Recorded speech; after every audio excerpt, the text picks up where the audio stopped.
காலையிலிருந்து விக்னேஷின் நினைப்பாகவே இருந்தது ஹர்ஷினிக்கு. அதுவும் 11 மணிக்கு பிறகு வேலைக்கு வருவதாக சொன்னவள் டாக்டரிடம் செக்கப்பிற்காக ஹாஸ்பிட்டலுக்கு வந்திருந்தாள். இருக்கையில் தன் பெயரை அழைக்கும் வரை காத்திருந்தவளுக்கு ஏனோ தன்னவனுடனான இனிமையான தருணங்கள் தன் மனதிற்குள் ஓடிக்கொண்டே இருந்தது.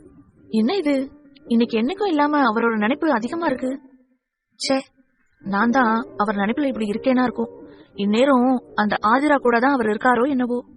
தனக்குள்ளேயே நினைத்துக் கொண்டு தன் வயிற்றை லேசாக வருடினாள் ஹர்ஷினி. உங்க அப்பாவுக்கு நீ இருக்குன்னு தெரியுமோ தெரியாதோ, ஒருவேளை தெரிஞ்சிருந்தா இந்நேரம் உன்னை தேடி என்கிட்ட வந்திருக்க மாட்டாரா என்ன? அப்போ தெரியாதா, இல்ல தெரிஞ்சும் தெரியாத மாதிரி இருக்காரா? உள்ளுக்குள் நினைத்துக் கொண்டு முகம் வாடியவளை சரியாக வந்து தாதி அழைக்க உள்ளே சென்ற ஹர்ஷினிக்கு சற்று படபடப்பாகத்தான் இருந்தது. டாக்டரும் அவளுடைய எடையிலிருந்து ஒவ்வொன்றாக பரிசோதித்து வயிற்றை ஸ்கேன் செய்ய அந்த கம்ப்யூட்டர் திரையில் தன் குழந்தையை தேடினாள் அவள். அதோ சின்ன புள்ளி மாதிரி இருக்கே, அதுதான் குழந்தை. இப்பதான ஸ்டார்டிங், போக போக குழந்தையை உங்களால பார்க்க முடியும். அவர் கூற கூற தன் கணவன் தன் அருகே இல்லையே எனும் ஏக்கம் மங்கையை பெரிதாக வாட்டி வதைக்க ஆரம்பித்தது.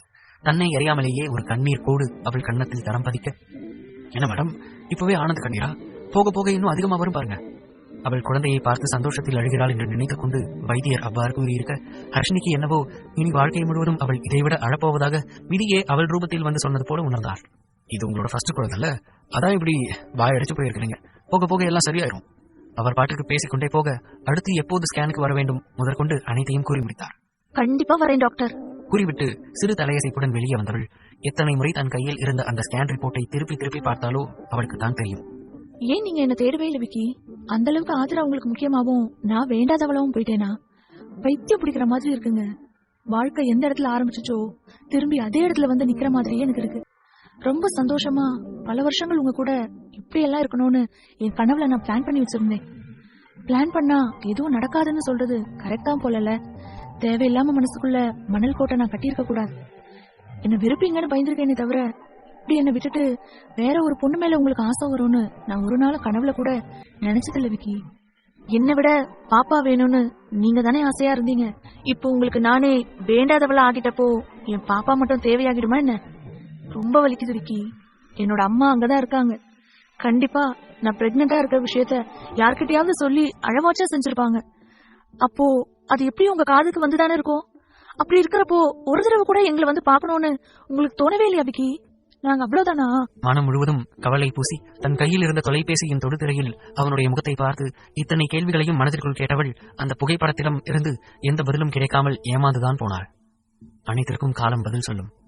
அவளுடைய அம்மா அடிக்கடி சொல்லும் அந்த வசனம் அவளுடைய காதுக்குள் மீண்டும் வந்து ஒலிக்க நீண்ட நெடிய பெருமூச்சு ஒன்றை இழுத்து விட்டவள் வைத்தியசாலையில் இருந்து மெல்ல நடை போட்டு செல்ல வைத்தியர் சற்று அதிகமாக நடைபயில சொன்னதால் நடந்தே வீட்டிற்கு செல்லலாம் என்று முடிவெடுத்து வீதியோரம் காட்சிகளை கண்டுகொண்டே நடக்க ஆரம்பித்தாள்.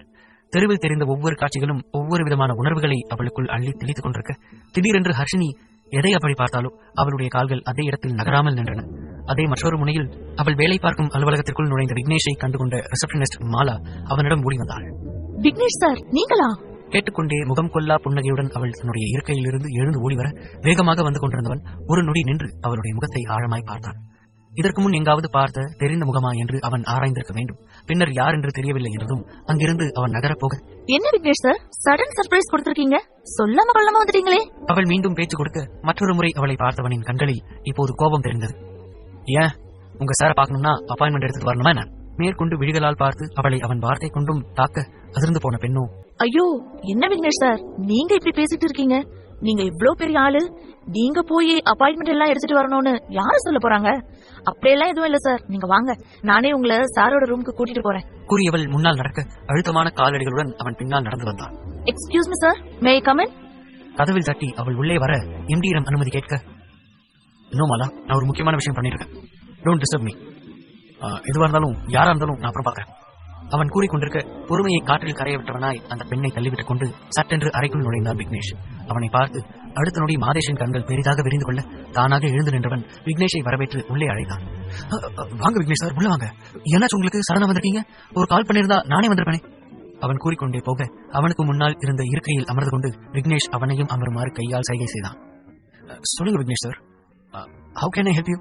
மரியாதை நிமித்தமாக அவன் கேட்டு நிறுத்த அடுத்து விக்னேஷ் பார்த்த பார்வையோ யாருக்கு உதவி செய்வது என்று நக்கலாக கேட்டது போல இருந்தது. அவன் பார்வையில் ஒரு நொடி தடுமாறிய மாதேஷ் அவனே சொல்லட்டும் என்று பொறுமையாக காத்திருக்க, உங்க ஆபீஸ்ல புதுசா ஒரு எம்ப்ளாயி ஜாயின் பண்ணிருக்காங்கல்ல? பீடிகை போட்டு அவன் பேச ஆரம்பிக்க, ஓ எஸ் மிஸ் ஹர்ஷினி, நான் ரொம்ப நாள் இந்த ஜாபுக்கு இன்டர்வியூ பண்ணிட்டே இருக்கேன். இந்த மாதிரி டேலண்டட் கேர்ளை நான் இது வரைக்கும் பார்த்ததே இல்லை. அதனால இன்டர்வியூ வந்ததுமே நாளையில இருந்து ஜாயின் பண்ண சொல்றேன். அவன் கூறிக்கொண்டே போக தன் மனைவி சாதாரண ஒரு அலுவலகத்தில் வேலை செய்ய போகிறாள் என்னும் செய்தியே ஈயத்தை கரைத்து விக்னேஷின் காதில் ஊற்றியது போல இருந்தது. உனக்கு அந்த அளவுக்கு திமிராயிடுச்சா ஹர்ஷினி? இப்போ கூட என்கிட்ட வந்து நிக்கணும்னு உனக்கு தோணல. இந்த கம்பெனி என்னை விட சின்ன கம்பெனின்னு உனக்கு நல்லாவே தெரியும். தெரிஞ்சும் இங்க வந்து வேலைக்கு சேர்ந்திருக்க. நீ எந்த எல்லை வரைக்கும் போறேன்னு நானும் பாக்குறேன். மனதிற்குள் எண்ணிக்கொண்டானே தவிர வெளியே இறுகிய முகமாகத்தான் அவன் அமர்ந்திருந்தான். என்ன விக்னேஷ் சார், நான் பாட்டுக்கு பேசிட்டு இருக்கேன், நீங்க எந்த பதிலும் சொல்லாம உட்காந்துருக்கீங்க? புரியாத பார்வை பார்த்தபடி அவன் கேட்க, இந்த ஜாப எதுக்காக உங்களுக்கு வேணும்னு ஒரு வீணா போன கேள்வியை எல்லா இன்டர்வியூலையும் கேட்கறது வழக்கம் தானே. ஹர்ஷினி கிட்ட அதை கேட்டுங்களா? அவள் வேலையை தேடியதற்கான காரணத்தை அறிய நினைத்தவன் இவ்வாறு கேட்டிருக்க. ஆமா சார் கேட்டேன். அவங்க குடும்ப சூழ்நிலை சரியில்லைன்னு சொன்னாங்க. இப்போ கண்டிப்பா ஏதாவது ஜாப் செஞ்சாக வேண்டிய கட்டாயத்துல இருக்கிறதா சொன்னாங்க. யோசித்து அவன் கூற, அவ்வளவுதான். அதை தாண்டி விக்னேஷிடமிருந்து எந்த எதிர்பதிலும் வரவில்லை. Sir, if you don't mind, எதுக்காக கேட்டீங்கன்னு தெரிஞ்சுக்கலாமா? திடீரென்று புதிதாய் சேர்ந்த ஒரு தொழிலாளியை பற்றி மாபெரும் தொழிலதிபர் கேட்டதும் மனதிற்குள் ஒருவித பதற்றம் அவனுக்குள் தொற்றிக்கொள்ள தன்னை அறியாமலேயே அந்த கேள்வியை கேட்டிருந்தான் மாதேஷ். மாதேஷ் கேட்ட கேள்விக்கு ஹர்ஷினி தன் மனைவிதான் என்பதை விக்னேஷ் சொல்வானா, அல்லது யாரென்றே தெரியாதது போல கடந்து விடுவானா? எதற்காக வந்ததும் வராததுமாய் ஹர்ஷினி பற்றி விக்னேஷ் கேட்கிறான் என்று தெரியாமல் தனக்குள் தோன்றிய பதற்றத்தை மறைத்துக் கொண்டு மாதேஷ் அந்த கேள்வியை அவனிடமே கேட்டிருக்க. நதிங் மாதேஷ், அவ என் கம்பெனில தான் இதுக்கு முன்னாடி வேலை பார்த்தான். சில பல சம்பவங்களால அவளால என் கம்பெனில ஒர்க் பண்ண முடியல. As I said before, she is the wonderful employee in my company too. அவங்க வேலையை விட்டு போறது எனக்கும் பிடிக்கலதான். பட் அவங்க சொல்ற காரணங்களை கேட்கறப்போ நாம பிடிவாதமா நிக்கிறது சரியில்லைன்னு நானும் அதுக்கப்புறம் எதுவும் கேட்கல. கொஞ்ச நாள் என் கம்பெனில ஒர்க் பண்ணாம தான் இருந்தாங்க. ஸோ அகைன் கம்பெனிக்கு வரீங்களான்னு கேட்டு பார்க்கலாம்னு நினைச்சேன். ஆனா அதுக்கு முன்னாடி இங்கே வந்து ஜாயின் ஆயிட்டாங்க மேடம். அட்லீஸ்ட் என்ன ரீசன்காக என் கம்பெனில இருந்து அவங்க வேலையை விட்டாங்க அண்ட் என்ன ரீசன்காக உங்க கம்பெனில வந்து ஜாயின் பண்ணிருக்காங்கன்னு தெரிஞ்சுக்கலாம்னு நினைச்சேன். எனிவேஸ், அவங்களை நல்லா பாத்துக்கங்க. தரமான ஒரு பதிலை மாதேஷுக்கு கொடுத்துவிட்டு எழுந்து கை குலுக்கியவன் அதற்கு மேல் தாமதிக்காமல் அங்கிருந்து சென்றுவிட, இன்னும் மாதேஷுக்கு அவன் கூறிய காரணங்களையும் அவன் ஹர்ஷினியை விசாரித்த நோக்கமும் பிடிபடவே இல்லை. ஒரு சாதாரண எம்ப்ளாயி வேற கம்பெனில போயிட்டு சேர்ந்துட்டாங்கன்னு இந்த மனுஷன் பொறாமப்படுறாரா? அதுவும் இந்த கிரேட் விக்னேஷ் ரிஷி சாரோட பிரதருக்கு ஜெலஸா? அவரே நேரடியா வந்து இன்னொரு கம்பெனில விசாரிக்கிற அளவுக்கு நல்ல எம்ப்ளாயி அந்த ஹர்ஷினி. கடவுளே, திடுதுப்புன்னு இப்படி ஒரு பெஸ்டான விஷயத்த என் கம்பெனிக்கு தருவேன்னு நான் நினைச்சு கூட பார்க்கல. எனிவேஸ், ரொம்ப தேங்க்ஸ் கடவுளே. நானே அவங்களுக்கு ஒர்க் கொடுத்து செக் பண்ணியிருந்தா கூட ஒரு மாசம் டைம் எடுத்துக்கலாம். ஆனா விக்னேஷ் சார் வாயாலேயே அக்மார்க் முத்திர குத்துனதுக்கு அப்புறமா நான் செலக்ட் பண்ண எம்ப்ளாயி ரொம்ப பெஸ்ட்னு நல்லாவே புரிஞ்சு போச்சு என்று மனதிற்குள் நினைத்துக் கொண்டவனுக்கு அத்தனை சந்தோஷமாக இருந்தது. அதே நேரம் மற்றொரு முனையில் வீட்டுக்கு வந்து சேர்ந்திருந்த ஆதிரா நேரே வந்து ஒரு குளியலை போட்டுவிட்டு அப்படியே அந்த குளிர் நீரில் எத்தனை நிமிடங்கள் நின்றாலோ அவளுக்கு தான் தெரியும். உடல் முழுவதும் அத்தனை எரிச்சலாக இருக்க அவளே நினைத்த போதும் தண்ணீரை விட்டு அவளால் வெளியே வர முடியவில்லை. காஃபியை தானே மேல ஊத்துனா, இது என்ன ஆசிட் தூக்கி அடிச்ச மாதிரி இப்படி எரியுது? புரியாமல் சிந்தித்தவளுக்கு அப்போது கூட புரியவில்லை. இதையேதான் அவள் ஒரு நாள் தன்னுடைய தங்கை என்று கூட பாராமல் கயலுக்கு செய்தாள் என்று. கொடூர எண்ணம் கொண்டவளுக்கு அதெல்லாம் சிந்தனையில் எட்டாமல் இருக்க ஒரு வழியாக குளியலை முடித்துக் கொண்டவள் வெளியே வந்து முழு நீள கண்ணாடியில் தன் உடலை அங்கும் இங்கும் திரும்பி பார்த்துக் கொண்டாள். ஓ மை காட், இது என்ன உடம்பு ஃபுல்லா இவ்வளவு ரெட்டிஷா இருக்கு? இந்த எரிச்சல் போற வரைக்கும் அதுக்கு மேல மேக்கப் கூட போட முடியாதே. போயும் ஃபேஸ்ல கூட வந்து இது பட்டு தொலைணும். டேய் யுகன், கவுண்ட் யுவர் டேஸ். உன்னை நான் நிச்சயம் சும்மா விட மாட்டேன். உனக்கு இதுக்கான பதிலடி நான் கொடுத்தே தருவேன். என்ன பழி வாங்குறதா நினைச்சுக்கிட்டு நீ ரொம்ப பெரிய வில்லங்கத்தை விலைக்கு வாங்கிட்ட. அதுக்கான பலனை நீ அனுபவிச்சே தீருவ. கண்களில் பெரும் வன்மம் கக்க அவள் கண்ணாடியை பார்த்து பேசிக் கொண்டிருக்க முதுகிலும் கூட காயம் பட்டிருந்ததால் யாராவது வந்து மருந்து போட்டு விட வேண்டிய தேவை அவளுக்கு இருந்தது. ஆகவே தன் வீட்டில் வேலை செய்து கொண்டிருந்த சுதா எனும் வயதில் மூத்தவரை அவள் அழைக்க அடுத்த நொடி பதறிக்கொண்டு ஓடி வந்தார் அவர். இந்த பதற்றம் எல்லாம் மரியாதை நிமித்தமாகவோ அல்லது அவள் மீது கொண்ட அன்பாலோ நிச்சயம் கிடையாது. அழைத்தவுடன் வரவில்லை என்றால் வயது வித்தியாசம் கூட பார்க்காமல் அடித்து தொலைப்பாளே என்கிற பயம்தான். சொல்லுங்க ஆதிராமா, மெதுவாய் கேட்டு அவர் அறை வாசலிலேயே நின்று கொள்ள அவரை திரும்பி கூட பார்க்காமல், சீக்கிரம் இங்க வா, வந்து இந்த ஆயின்மெண்ட்டை என்னோட முதுகுல பூசிவிடு. அவள் அதை எடுத்து குப்புறப்படுத்திக் கொண்டே சுதாவிடம் நீட்ட அவளது முதுகில் அப்படிப்பட்ட காயங்களை பார்த்ததும் அவருக்குள் எத்தனை ஆனந்தம்! அந்த கண்கொள்ளா காட்சியை முடிந்தவரை தன் விழிகள் என்னும் கேமராவுக்குள் அவர் சிறைபிடித்து வைக்க அதை பார்க்க இரு கண்கள் போதவில்லையே அவருக்கு. ஆஹா, இந்த சண்டால சிரிக்கி எங்கேயோ போய் நல்லா வாங்கி கட்டிட்டு வந்திருக்கா போல. அவளோட திமிர்த்தனத்தை எல்லாம் காட்டக்கூடாதவங்க கிட்ட காட்டியிருப்பா. உடனே அவங்களும் திருப்பி கொடுத்து அனுப்பியிருக்காங்க. மனதிற்குள் கூறி அந்த காயத்தை பார்த்து அவர் சிரித்துக் கொண்டிருக்க இன்னும் காயத்திற்கு மறந்திடாமல் நின்று கொண்டிருக்கும் சுதாவின் மீது கோபமடைந்தாள் ஆதிரா. அடியை கிறுக்கி கழுவி சீக்கிரமா ஆயின்மெண்ட்டை போட்டு தொலை. நானே எரிச்சல் இருக்கேன், நீ வேற திருப்பி வந்து எரிச்சல் மயிர கழுப்பிக்கிட்டு இருக்க. ஏதோ உன் லக்கு, நான் குப்புறப்படுத்திருக்கிறதுனால ஓகே.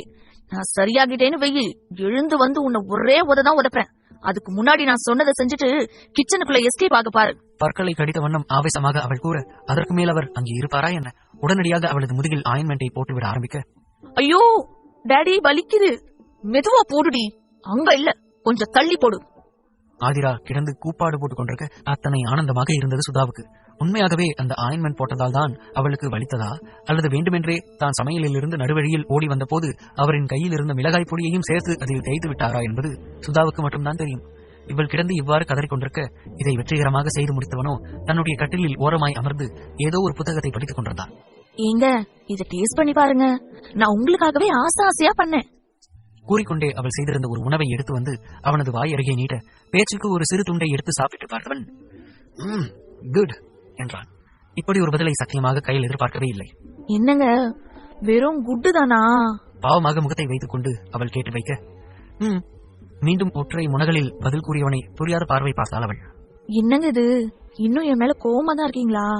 கீழே இருக்கும் போதே நாம தான் சமாதானம் ஆகிட்டோம்ல. அவள் இன்னும் கூட உதட்டை பிதுக்கி அமர்ந்திருந்த யுகனின் காலடியில் உட்கார்ந்து கேட்க, அவள் கேட்ட விதத்தில் அவனுக்கு சிரிப்பு வந்தாலும் முயன்று அதை முகத்தில் காட்டாமல் மறைத்துக் கொண்டான். ஓ, உங்க ஊர்ல ஒருத்தர் சிரிச்சு பதிலுக்கு அவங்கள பார்த்து சிரிச்சா சமாதானமாயிட்டாங்கன்னு அர்த்தமா என்று யுகன் கேட்க, இன்னும் அவன் சமாதானமாகவில்லை என்கிற அந்த செய்தி அவளை வெகுவாய் தாக்கியது. முன்பின் யாரையும் இவ்விதம் சமாதானம் செய்து அவளுக்கு பழக்கமில்லை என்பதால் எப்படி அவனை சரி செய்வது என்று தெரியாமல் திணறி போனாள். நீங்க உண்மையிலேயே ஓகே ஆகிட்டீங்கன்னு தான் நான் நினைச்சேன். இப்ப நான் என்ன பண்ணா நீங்க சமாதானம் ஆவீங்க? அவனிடமே பதிலை தேடி அவள் கேட்க, தன் விழி உயர்த்தி அவளை ஒரு கணம் பார்த்தவன் மீண்டும் புத்தகத்தில் தன் முகத்தை புதைத்தான். அவனுடைய நடவடிக்கைக்கான எதிர்வினையை ஆற்ற முடியாமல் யுகனின் நாடி பிடித்து அவன் முகத்தை தன் முகம் நோக்கி நிமிர்த்தினாள் கயல். இங்க பார் கயல், கீழே என்னோட அம்மா இருந்தாங்க. தட்ஸ் வை நான் உங்ககிட்ட சகஜமா பேசினேன். அதர்வைஸ் நான் இன்னும் உன் கூட கோவமா தான் இருக்கேன். கூறிவிட்டு மீண்டும் முகத்தை அவன் கீழே குனிந்து கொள்ள, தான் அணிந்திருந்த சேலையின் நுனியை பிடித்து பீத்திவிடும் அளவுக்கு இரு விழிகளையும் சுழற்றியபடியே அந்த அறையை விட்டு அவள் வெளியே செல்ல, போகும் அவளையே பார்த்துக் கொண்டிருந்த யுகனுக்கு சத்தமாய் சிரிக்க வேண்டும் போல இருந்தது.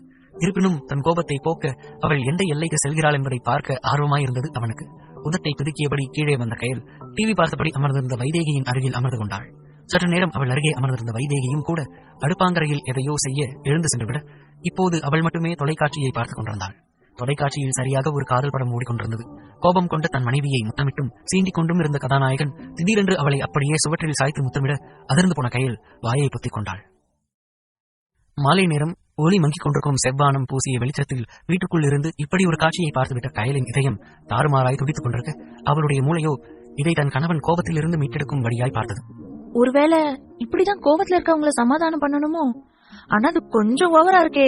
மனதிற்குள்ளேயே பேசி சிவனே என்று உறங்கிக் கொண்டிருந்த அவளுடைய மனசாட்சியை தட்டி எழுப்பிவிட்டாள் அவள்.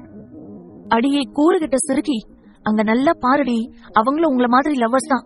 கோபம் வந்தா இப்படி எல்லாம் செஞ்சாதான் கோபத்தை இல்லாம ஆக்க முடியும். வெறும் வாய் வார்த்தையால கோபத்தை இல்லாம பண்ண முடியும்னா இந்த உலகத்துல யாருக்கு நடுவுலயும் கோபம் இருக்காதே. நல்லா மனசுல வச்சுக்க கையல், உன் மேல ஒரு தடவை அவருக்கு வெறுப்பு வந்துருச்சுன்னா அத நீ என்ன சூனியம் பண்ணியும் இல்லாம ஆக்க முடியாது. சோ அந்த கோபம் ஆத்திரமா மாறதுக்குள்ள நீயே ஓடி போய் அவரை சமாதானம் பண்ணிடு. சும்மாதானே புத்தகம் படிச்சுக்கிட்டு இருக்காரு, இதுதான் சரியான நேரம். ஒருவேளை கொஞ்சம் லேட் ஆகி ஒர்க் பண்ண போறேன்னு லேப்டாப்பை எடுத்து மடி மேல வச்சுட்டாருன்னா அப்புறம் உன் பழப்பு சிரிப்பா சிரிச்சிடும் பாரு. அந்த மனசாட்சி அவளுக்கு அழகாய் ஒரு அறிவுரையை எடுத்து போட கையில் கவனிக்க மறந்தது ஒன்றை மட்டும்தான். அந்த தொலைக்காட்சியில் வந்து கொண்டிருந்த காட்சியில் உண்மையாக கணவன் தான் மனைவியை அவ்வாறு சீந்திக் கொண்டிருந்தானே தவிர மனைவியோ வெட்கப்பட்டுக் கொண்டு அமைதியாக தான் இருந்தாள். ஆனால் இந்த அளவுக்கு யோசிக்க அவளுக்கு உறவுகளிடையிலான அனுபவம் போதவில்லை என்பதால் அதை தலைகீழாக எடுத்துக்கொண்டவள் அந்த காட்சியை மூளைக்குள் முன்னோட்டம் செய்தபடியே மாடிப்படிகளில் ஏறி யுகனின் அறையை அடைந்தாள். அறை வாசலுக்கு வந்துவிட்டால் தான், ஆனால் கதவை தட்டலாமா வேண்டாமா என்று அவளுக்குள் ஒருவித போரே நிகழ்த்தி முடித்திருந்தால் யுகனின் சென்றலாம். தன் அறை வாசலில் ஏதோ அரவம் நிற்பதை உணர்ந்த யுகன் சற்று எட்டி பார்க்க உண்மையில் அங்கு யார் நின்று கொண்டிருக்கிறார்கள் என்று அவனுக்கு புரியவில்லை.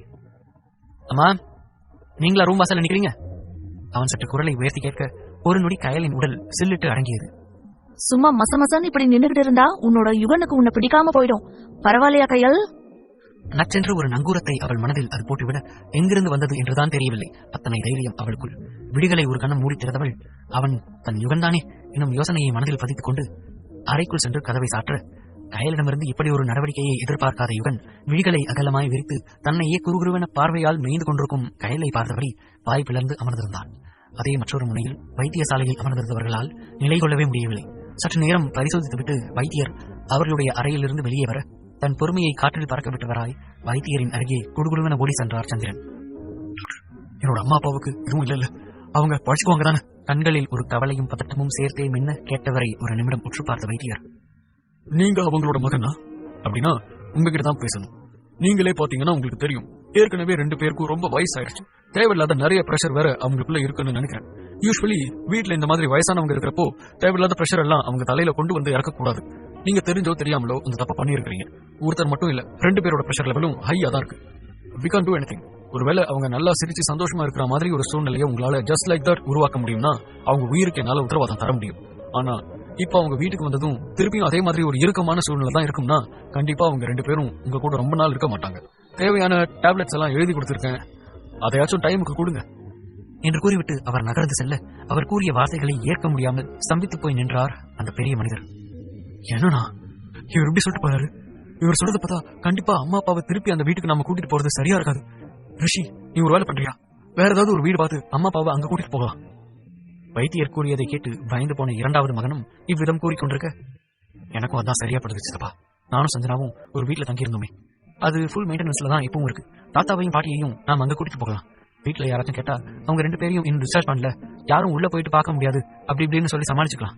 இல்லனா அவங்க என்னோட வீட்டுல தான் இருக்காங்கன்னு தெரிஞ்சுட்டா பாசத்துல பாக்கணும்னு அடம்பிடிப்பாங்க. தப்பி தவறி வீட்டுல நடக்கிற விஷயங்களை வாய் தவறி யாராவது சொல்லிட்டாங்கன்னா ரொம்ப தப்பாயிரும். தாத்தாவும் பாட்டியும் ஒரு லெவலுக்கு சரியாகி வர வரைக்கும் தனியாவே இருக்கிறது தான் கரெக்ட். கூறிவிட்டு அடுத்த கணமே தனது அலைபேசியை உயிர்ப்பித்தவன் அந்த வீட்டினை பராமரித்துக் கொண்டிருக்கும் ஆளுக்கு தான் அழைப்பை ஏற்படுத்தினான். ஹலோ, ரிஷிதர் ஹியர் என்று ஆரம்பித்தவன் இன்னும் சிறிது நேரத்தில் தாங்கள் அங்கு வரப்போவதையும் அந்த வீட்டை தாத்தா பாட்டிக்கு ஏற்றது போல மாற்றி வைக்குமாறு கூறிவிட்டு அழைப்பை துண்டித்திருக்க ரிஷியின் வேகத்தை கண்ட ஆத்விக் அவனை கர்வ பார்வை பார்த்துக் கொண்டிருந்தான். ரிஷி அண்ணா மாதிரி எல்லாரும் இருக்கணும்னு ஆசைப்படுறது தப்பே கிடையாது. என்ன ஃபாஸ்ட், டாக்டர் வந்து விஷயத்தை சொல்லிட்டு போய் 2 நிமிஷம் கூட இருக்காது, சட்டுன்னு அதுக்கு ஒரு தீர்வை கண்டுபிடிச்சு சட்டுன்னு அதுக்குரிய இடத்தையும் அரேஞ்ச் பண்ணிட்டாரு. சாரே கோலா மாஸ். தனக்குள்ளேயே அவன் தன் அண்ணனை பாராட்டி தள்ளிவிட, போதும்டா புகழ்ந்தது, பா அரிக்குது புல்லு என்று கூறிவிட்டு அவன் முன்னால் நடக்க, இது என்ன புதுசா இருக்கு? ஓ, புல் அரிக்குதா? கூறிக்கொண்டே தன் அண்ணனை நெருங்கி நின்றவன், நான் பேசுனது உங்களுக்கு எப்படி தெரிஞ்சது? நான் மனசுக்குள்ளதான பேசினேன். தன் அண்ணன் இதிலும் எவ்வாறு சிறந்தவனாக இருக்கிறான் என்று தெரியாமல் அவன் இவ்விதம் கேட்டு வைக்க, இதை நீ வாயால வேற சொல்லணுமாடா? வாய்ஸ் மட்டும்தான் வெளியே வரல, ஆனா உன்னோட மொத்த மூஞ்சியும் எவ்வளவு ரியாக்ஷன் காட்டிக்கிட்டு இருந்துச்சுன்னு நான் தான் பார்த்துட்டு இருந்தேன். நக்கலாக கூறி மீண்டும் புல்லரிப்பது போல உடலை செலுத்திவிட்டு அவன் செல்ல தன் அண்ணனின் இப்படி ஒரு மறுபக்கம் பார்த்த ஆத்விக் தன் பின்னந்தலையில் சற்றே தட்டி சிரித்துக் கொண்டான். பின்னர் அண்ணனும் தம்பியும் காரை எடுத்துக்கொண்டு முன்னே செல்ல அங்கு அரை கதவை பூட்டிவிட்டு கதவில் சாய்ந்து நின்று கொண்டு பெருமூச்சுகளை விட்டுக் கொண்டிருந்த கயலை பெரும் ஏக்கத்துடன் பார்த்துக் கொண்டிருந்தான் யுகன். ஏய் கயல், எதுக்கு இப்ப கதவை சாத்தின? நீ என்ன பண்ற? உண்மையில் கயல் அப்படியெல்லாம் செய்யும் பெண் அல்ல என்பதால் அப்படி ஒரு மனநிலையில் அவளை அவன் நினைத்து பார்க்கவே இல்லை. அவள் தொலைக்காட்சியை பார்த்து இப்படிப்பட்ட சிந்தனையெல்லாம் தலையில் ஏற்றுக்கொள்வாள் என்று அவன் என்ன கனவா கண்டான்? சிட்டி ரோபோ புதிதாக எதையோ கற்றுக்கொண்டு அதை செய்ய வருவது போல அப்படியே அந்த திரைப்படத்தில் அந்த கதாநாயகன் செய்து கொண்டிருந்த அத்தனை விடயங்களையும் ஒவ்வொன்றாய் அவள் செய்து கொண்டிருக்க அதை பார்த்துக் கொண்டிருந்த யுகனின் கண்கள் தெரித்துவிடும் அளவுக்கு பெரிதாய் விரிந்து கொண்டன. கயல், வாட் ஹேப்பன் டு யூ? கேட்டுக்கொண்டே அமர்ந்த இடத்திலிருந்து அவன் எழுந்தே நின்றுவிட, ஒர்க் அவுட் ஆகுது கையல், இப்படியே மெயின்டைன் பண்ணு. அவளை மேலும் மேலும் புசுப்பிவிட்டது அவளுடைய மனசாட்சி. மெல்ல மெல்ல யுகனை நெருங்கி வந்த கையல் அவன் சுவற்றில் சாய்ந்து நிற்கும் அளவுக்கு அவனை நெருங்கிவிட்ட பின் சற்றே தன் நுனிக்காலில் ஊன்றி எழுந்து தன் முழு உயரத்திற்கு நின்றாள். யுகா. யுகனின் காது மடலில் அவளது பஞ்சு போன்ற செவ்விதழ்கள் உரச அவனுடைய நாமத்தை அவள் இவ்விதம் அழைத்ததும் முதல் முறை ஒரு பெண்ணின் அருகாமையில் அந்த ஆணவனின் உடலெல்லாம் வியர்த்து கொட்ட ஆரம்பித்தது. என் மேல இன்னும் கோபமா இருக்கியா மை டியர் பிரின்ஸ் சார்மிங்? தன் ஒற்றை கையை அவனது பின்னால் இருந்த சுவற்றில் ஊன்றி தன் மற்றொரு கையால் அவனது இதழ்களில் கோலம் போட்டுக் கொண்டே அவள் கேட்க சொக்கித்தான் போனானவன் தன் காதலியின் முகம் கொண்ட மைவிழியாள். தன்னுடைய அறைக்குள் வந்து குறுக்கும் நெருக்கும் நடந்து கொண்டிருந்த ஹர்ஷினியின் மனமும் தான் வைத்தியசாலையிலிருந்து திரும்பி வந்து கொண்டிருக்கும் போது கண்ட காட்சியிலேயே நிலைத்திருந்தது. அவள் கண்டது வேறு யாரையும் அல்ல, மாதவியை தான்.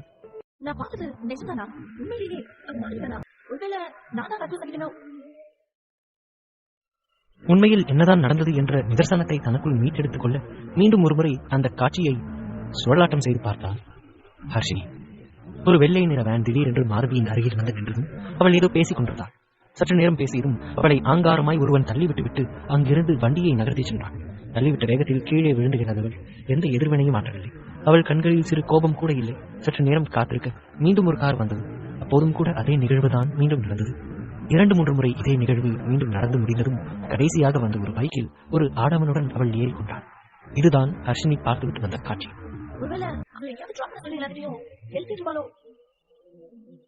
சிந்தித்துக் கொண்டிருந்தவளின் மூளை உண்மையில் இயங்க மறுத்து அடம் பிடித்துக் கொண்டுதான் இருந்தது. இப்படி இருந்தாலும் எதுக்காக எல்லாரும் அவளை தள்ளிவிட்டு அசைவிக்கணும்? மீண்டும் மீண்டும் யோசித்து அவளது பாழாய் போன மனதுக்கு சரியான விடை எதுவும் கிடைக்கவில்லை. இப்ப எப்படி அந்த குடும்பத்தை யோசிச்சுட்டு பாரு, உன் வாழ்க்கையிலே இந்த சிரிவா சர்ச்சை இருக்கு. இதுல இந்த ஒரு லைஃப் பத்தி உனக்கு தெரியாதா? அந்த பொண்ணு என்ன பண்ணுதோ பாட்டு பண்ணி போட்டோம். உனக்கு என்ன வந்துச்சு? மூடிட்டு வேலை இருந்தா பாரு, இல்லைன்னா படிச்சு தூங்கு. ஏற்கனவே மூளையெல்லாம் டயர்டா இருக்கு. இதுல ஜெரால் போட்டு வந்து யோசிச்சுட்டு இருக்கா இப்ப. அவளை திட்டி அணைத்துக் கொள்ள அதற்கு மேல் அதனுடன் சண்டையிட அவளுக்கும் தெம்பிருக்கவில்லை போலும். அப்படியே கட்டிலில் சாய்ந்து அமர்ந்தவள் லேசாக தன் கண்ணை மறுபக்கத்தில் சுவற்றோடு சுவராய் பள்ளி போல ஒட்டிக் கொண்டிருந்த யுகனின் உடலெல்லாம் வியர்ந்து கொட்டியது. இம்முறை கேட்ட மன்னிப்பு இருக்கப்படாமல் போக வாய்ப்பே இல்லை. இந்த அளவுக்கு அவனோடு ஒன்று இருந்தது அது. கயர் செல்லமே, உண்மையாவே இஸ் திஸ் யூ? அவளை அதிர்ந்து நின்றவரை பார்த்துவிட்டு அவன் கேட்க என்று கண்கள் சிமிட்டி தலை சாய்த்து அவள் கூற மெல்ல புன்னகைத்தவன் அவளை அப்படியே தூக்கி சுற்ற ஆரம்பித்தான். கண்கள் மின்ன கேட்டவளிடம், இந்த மாதிரி சாரி கேட்டதுக்கு அப்புறம் கோபம் இருக்குமான்னு கேட்டவன் அவளை அப்படியே கீழே இறக்கி தன் மார்போடு அணைத்துக் கொள்ள கூறியவள் அவனது அணைப்புக்குள் இருந்தபடியே துள்ளி துள்ளி அந்த அறைக்குள் கிடந்து குதித்துக் கொண்டிருக்க அவளுடைய மென்மை இரண்டும் அவன் தேகத்தில் மோதிய வேகத்தில் சித்தமிழந்து நின்றான் யுகன். ஐயோ, இவ தெரிஞ்சு பண்றாளா தெரியாம பண்றாளான்னு தெரியலையே கடவுளே. அவ பாட்டுக்கு சொல்லிக்கிட்டு இருக்கா, இங்க ஒரு மனுஷன் இந்த கஷ்டப்படுற, நீ கொஞ்சமாச்சும் பார்த்து மனசே இறக்குறியா? முகத்தை பாவமாக வைத்துக் கொண்டு அவளை பார்த்துக் கொண்டிருந்தவனின் ஆண்மை தாறுமாறாய் அவனை பிடித்து பேயாட்டம் போட்டுக் கொண்டிருக்க அவனுடைய கைகளோ தன் கட்டுப்பாட்டை கொஞ்சம் கொஞ்சமாக இழந்து கொண்டிருந்தது. கயல் கிழக்கமாய் அவன் அழைக்க அந்த அழைப்பு எதற்காக என்று தெரியாவிடனும் அவனுடைய அந்த சூடு ஏறிய மூச்சு காற்றும் ஹஸ்கி குரலும் பெண்ணவளை ஏதோ செய்தது உண்மைதான்.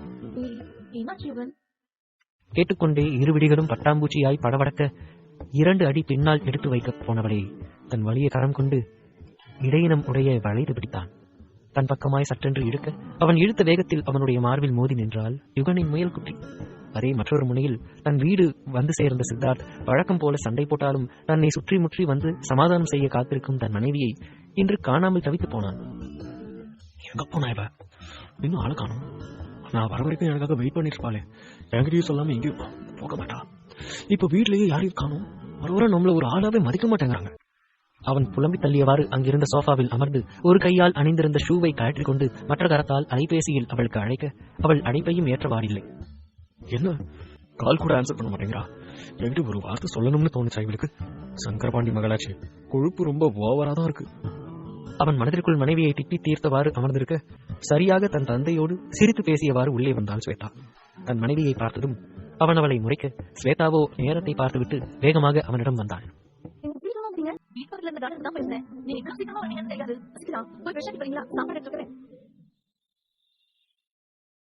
அவள் தங்களுக்குள் எந்த பிரச்சனையும் இல்லை என்ற ரீதியில் பரபரவென பேசிக் கொண்டே போக சங்கரபாண்டியோ எரிச்சலாக தன் மகள் பேசுவதை பார்த்துக் கொண்டிருந்தார்.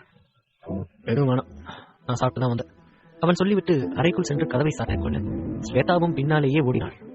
இவன் என்ன அவன்கிட்ட இப்படி தெரிஞ்சுக்கிட்டு போறா? ஆனா அவன் இவளை கண்டுக்காம போறான். எல்லாம் என் மகளை சொல்லணும். ரோஷம்னு ஒண்ணு இருக்கா? மானம் போகுது. உள்ளுக்குள் அவர் பொறுமிக் கொள்ள இங்கு தன் கணவனின் பின்னே சென்ற ஸ்வேதா அவன் பேசாது தன்னை மறுப்பதில் மனம் நொந்துதான் போனாள்.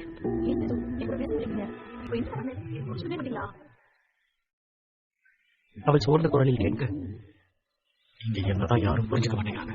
எதை நம்பணுமோ அதை நம்பாம தப்பு தப்பா எல்லாத்தையும் பண்ணிக்கிட்டு.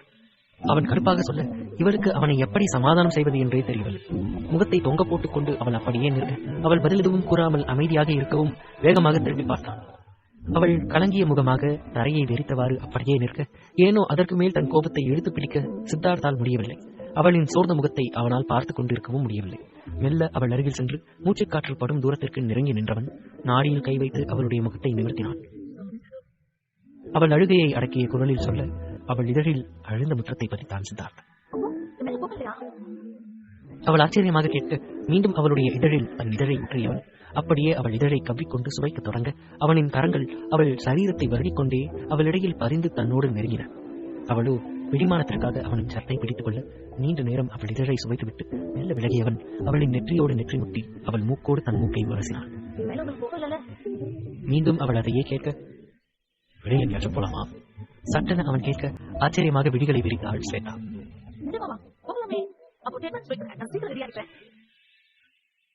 அவள் உற்சாகமாக சொல்லிவிட்டு வேக வேகமாக தயாராக மெல்லிய சிரிப்போடு குளியலறைக்குள் புகுந்தவன் குளித்து முடித்து வெளியே செல்வதற்கு ஏதுவாக கேஷுவல் உடை அணிந்து வெளியே வந்தான். போலவா? கேட்டுக்கொண்டே வெளியே வந்தவன் தன் மனைவியின் புறம் திரும்ப அடுத்த கணம் அவனுடைய விழிகள் இரண்டும் ஆச்சரியத்தில் விரிந்தன. ஷிஃபான் சேலையில் லேசான ஒப்பனையோடு நின்றிருந்து தன் மனைவியை பார்த்தவனுக்கு விழிகள் இரண்டையும் அவளை விட்டு நகர்த்தவே முடியவில்லை. அவனின் வார்த்தைகளில் அவளுடைய வதனம் வெட்கத்தில் சிவக்க அவனின் கரத்தோடு தன் கரத்தை கோர்த்து கொண்டு அறையிலிருந்து வெளியேற சிரித்தவாறு தயாராகி வெளியே செல்லும் இருவரையும் விழிகளை கூர்மையாக்கி பார்த்தார் சங்கரபாணி. எங்கம்மா வெளியில போறீங்களா? அவர் போலியாக சிரித்துக் கொண்டு கேட்க சித்தார்த்தோ சலிப்பாக விழிகளை உருட்டினார்.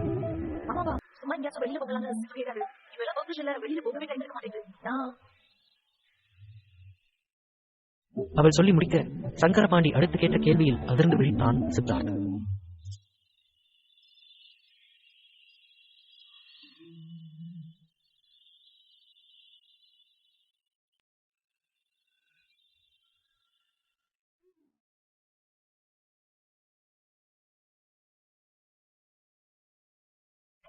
ஸ்வேதாமா, குடும்பமா நாங்க எங்கேயும் வெளியில போனதில்ல.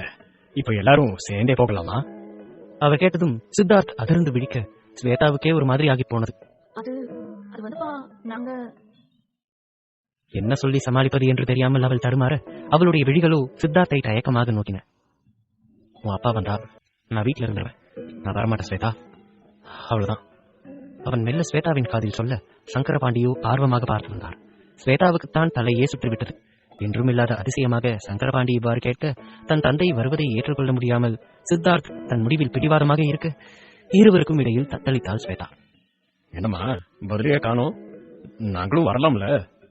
அவர் மீண்டும் கேட்க அப்போதுதான் அங்கு வந்த நீலா தன் மகளின் நிலையை சரியாக புரிந்து கொண்டார். என்னங்க என்னால முடியாதுங்க, ரொம்ப தலைவலிக்குது, இடுப்பும் வலிக்குது, நான் வரல, எனக்கு சொன்னியா நீங்க இருங்க, அவங்க மட்டும் போயிட்டு வரட்டும். தன் மகளை அவர் காப்பாற்றும் முயற்சியில் இறங்க சங்கரபாண்டியோ விருட்டென திரும்பி தன் மனைவியை முறைத்து பார்த்தார். என்ன நீலா, நாம எப்பவுமே வெளியில போய்கிட்டு இருக்கோம். அப்படி என்ன எப்போ தானே போறோம். இப்ப மருமகனும் மகளும் போறாங்க, அவங்க கூட சேர்ந்து நாமளும் போயிட்டு வரலாம். இதுக்கப்புறம் அவங்க எப்போ தனியா போவாங்கன்னு தெரியாது. நாமளும் தனியா போய் ஒருத்தர் மூஞ்சி ஒருத்தர் பாத்துக்கிட்டு இருக்க முடியுமா என்ன? அதனாலதான் சொல்றேன், போய் சீக்கிரமா ரெடி ஆயிட்டு வா. நாங்க வரதுல மருமகனுக்கு ஒரு பிரச்சனையும் இல்ல. அவர் பாட்டிற்கு ஏதேதோ பேச மறைமுகமாக தலையில் அடித்துக் கொண்ட நீலா ஸ்வேதாவை பாவமாக ஒரு பார்வை பார்த்துவிட்டு மீண்டும் தன் கணவனின் புறம் திரும்பினார். இல்லங்க, எனக்கு தலையும் இடுப்பு மட்டும் இல்ல, உடம்பு பூரா வலிக்குதுங்க, என்னால ஒரு அடி கூட எடுத்துக்க முடியாது. இதுல ரெடி ஆகி வெளியில போய் ஐயோ இப்ப நினைக்கும் போது நெஞ்சு வலிக்குது. நான் வரல, நான் இல்லாம நீங்களும் போக மாட்டீங்க, நம்ம இன்னொரு நாள் போயிடலாம்.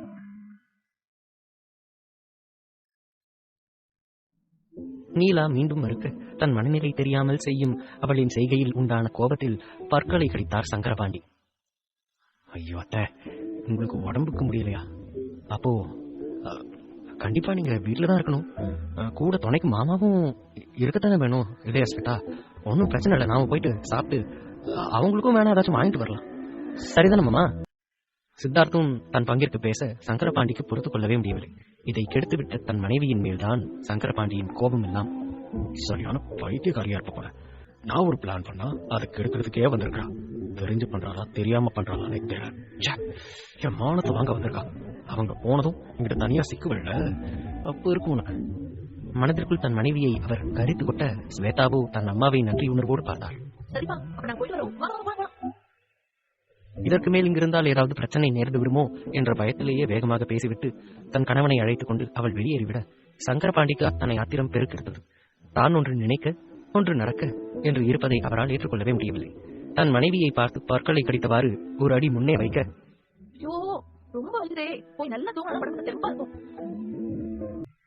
அவர் சொல்லிக்கொண்டே மெல்ல தனது அறைக்குள் சென்று கதவை சாற்றிக் கொள்ள சங்கரபாண்டியோ அவர்களின் சந்தோஷத்தை குலைக்க அடுத்த திட்டத்தை தீட்ட ஆரம்பித்தார். இங்கு இவ்வாறு இருக்க எல்லா அரேஞ்ச்மெண்ட்ஸும் பண்ணியாச்சு. இங்கேயே கொஞ்ச நாளைக்கு தாத்தாவும் பாட்டியும் இருக்கட்டும். இதுக்கப்புறம் எந்த பிரச்சனையும் அவங்களுக்கு தெரியக்கூடாது. ஹர்ஷினியை பத்தி கேட்டாலும் அவ திரும்பி வந்துட்டான்னு தான் சொல்லணும். புரியுதா ஆத்வி என்று ரிஷி சொல்லிக்கொண்டே போக எல்லா பக்கமும் தலையாட்டி வைத்தான் ஆத்விக். இதுல முக்கியமான விஷயம் என்னன்னா, தாத்தாவும் பாட்டியும் இங்க இருக்கிற மேட்டர் வீட்டுல யாருக்கும் தெரியக்கூடாது. உன் பொண்டாட்டிக்கு கூட நீ சொல்லக்கூடாது. ரிஷி சொல்லி முடிக்க இப்போது தன் அண்ணனை குழப்பமாக நோக்கினான் ஆத்விக். ஏன்னா அப்படி சொல்றீங்க? ஏன் நந்துக்கு கூட தெரிய வேணாம்னு சொல்றீங்க? அவன் சந்தேகத்தோடு கேட்க, நம்ம குடும்பத்தை பத்தி தான் உன்கிட்ட சொல்ல தேவையில்ல ஆத்வி. ஒருவேளை தெரிஞ்சதுன்னா ஒரு தடவை தாத்தாவோட பேசுறேன் பாக்குறேன்னு அவரை பார்க்க இங்க வருவாங்க. அதுவும் சும்மா போக மாட்டாங்க. இருக்கிற பிரச்சனையெல்லாம் அவர் மண்டைக்குள்ள கூட்டிட்டு தான் போவாங்க. அண்ட் நந்தினி கிட்ட கூட ஏன் சொல்ல வேணாம்னு சொன்னா, நந்தினி வீட்டில் எல்லாருக்கூடவும் ரொம்ப ஃப்ரெண்ட்லியா பழகிற ஆளு. தாத்தா பாட்டி பத்தின உண்மை அவளுக்கு தெரிஞ்சதுன்னா கண்டிப்பா அவ வளரக்கூடிய வாய்ப்பு அதிகம். அதான் சொன்னேன். அவன் தெளிவுபடுத்த ஆத்விக்கு அப்போதுதான் ரிஷி சொன்னதற்கான காரணம் நன்றாக புரிந்தது. இவர்கள் பேசிக் கொண்டிருக்கும் போதே ராஜேந்திரனையும் தேவியையும் அழைத்துக் கொண்டு ஆம்புலன்ஸ் வண்டி வீட்டு வாசலில் இருக்க வேகமாக வெளியே சென்றனர் ரிஷியும் ஆத்விக்கும். ஆம்புலன்ஸை பார்த்ததுமே ஆட்களின் உதவியோடு தாத்தாவையும் பாட்டியையும் வண்டியில் இருந்து இறக்கி அவர்களுக்கான அறைக்கு தூக்கி கொண்டு சென்று அவர்களுக்கான கட்டிலில் படுக்க வைத்தனர் இரு சகோதரர்களும். ஹாஸ்பிட்டலில் இருப்பது போன்றான மொத்த ஏற்பாட்டையும் செய்து அவர்களை கவனிப்பதற்காக 3 தாதியர்களோடு சேர்த்து அங்கு வேலை செய்வதற்காக சில ஆட்களையும் நியமித்திருந்தான் ரிஷி. அவ்வப்போது டாக்டர் வந்து செல்வதற்கான ஏற்பாட்டையும் ரிஷி செய்தே வைத்திருக்க ஆத்விக்கிற்கு தன் அண்ணனை பார்த்து அத்தனை பெருமையாக இருந்தது. ராஜேந்திரனும் தேவியும் மருந்தின் வீரியத்தில் இங்கு தங்களை அழைத்து வந்தது கூட தெரியாமல் ஆழ்ந்த உறக்கத்தில் இருக்க தன் தாத்தாவின் அருகில் சென்று அவரின் கரத்தை பற்றிக் கொண்டான் ரிஷி. தாத்தா, உங்களுக்கு எதுவும் ஆக நான் விடமாட்டேன். நான் பிசினஸ்ல இவ்வளவு உயரத்துக்கு போனதுக்கு காரணமே நீங்க தான். எப்பவுமே உங்களை நினைச்சு நான் ரொம்ப பெருமைப்பட்டிருக்கேன். நீங்க என் கூடவே இருக்கணும் தாத்தா. எந்த பிரச்சனையை பத்தியும் யோசிக்காதீங்க. கொஞ்சம் ரிலாக்ஸ் ஆகுங்க. எல்லாமே கூடிய சீக்கிரம் சரியாயிடும். ஆறுதலாக சில வார்த்தைகளை சொன்னவன் அதன் பிறகு ஆத்விக்கோடு அங்கிருந்து வெளியேறி தன் வீட்டை நோக்கி வர இங்கு ரிஷியின் வீட்டில்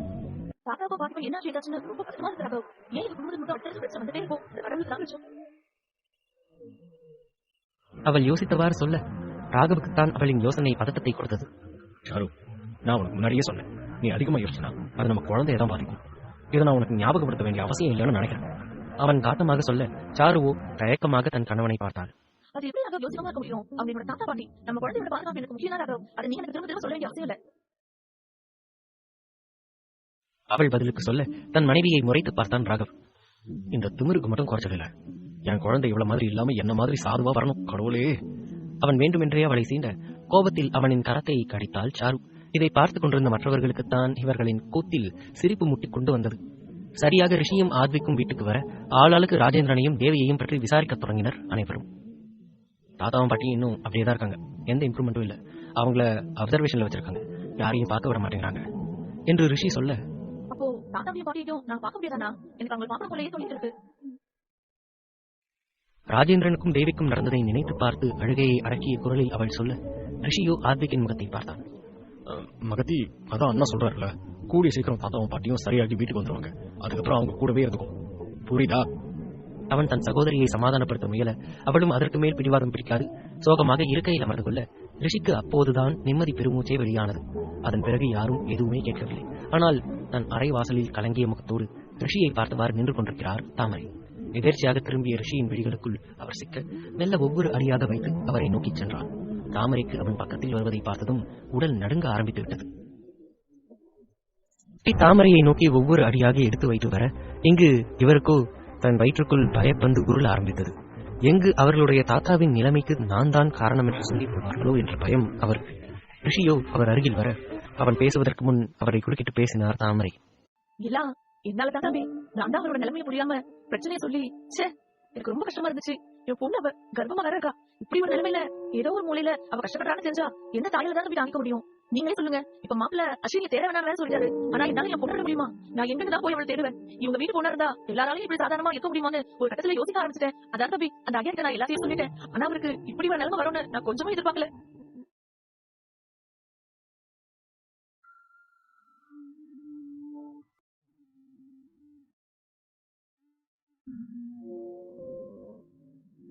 அவர் சேலை முந்தானையால் வாயை பொத்திக் கொண்டு அழுதை விட ரிஷிக்கு அவரின் மனநிலை நன்றாகவே புரிந்தது. உங்க வேதனை எனக்கு புரியுது சார். இதுவே சஞ்சனா காணாம போயிருந்தா நான் பைத்தியக்கார மாதிரி இருந்துருப்பேன். ஆனா ஒண்ணு மட்டும் ஞாபகத்தில் வச்சுக்கோங்க, எங்க வீட்டுல யாருக்கும் ஹர்ஷினி மேல எந்த கோபமும் இல்லை. கண்டிப்பா அவங்க அவளை காயப்படுத்திருக்க மாட்டாங்க. அண்ட் ட்ரஸ்ட் மீ, ஹர்ஷினியை கண்டுபிடிச்சு நான் உங்ககிட்ட கொண்டு வந்து சேர்ப்பேன். ப்ராமிஸ். அவன் உறுதியாக சொல்லி சத்தியம் செய்து கொடுக்க ரிஷியின் வார்த்தைகளால் இத்தனை நேரம் வரை இருந்த மனக்கொதிப்பு அடங்கிய உணர்வு அவருக்கு. அழுது கொண்டே அவர் கையெடுத்து கும்பிட அவரின் கரங்களை இறக்கிவிட்டு தன் அடுத்த வேலையை பார்க்க சென்றான் ரிஷி. அன்று இரவு அந்த மாதிரி பொண்ணுக்கு என்னதான் பிரச்சனை? மற்ற இதுக்கு அவங்க அவளை தள்ளிவிட்டாங்க. எதுக்காக அவ இன்னொரு கூட பைக் ஏறிக்கொண்டா? அதெல்லாம் அவங்க எல்லாம் யாரும் இல்லது. ஒரே குழப்பமா இருக்கே. அதுவும் மணி 11 ஆகிடுச்சு. 9 மணிக்கு ஹாஸ்டல்ல இருக்கணும் வாட்டன் சொல்லியிருக்காங்க. ஆனா இப்ப இன்னும் காணுமே.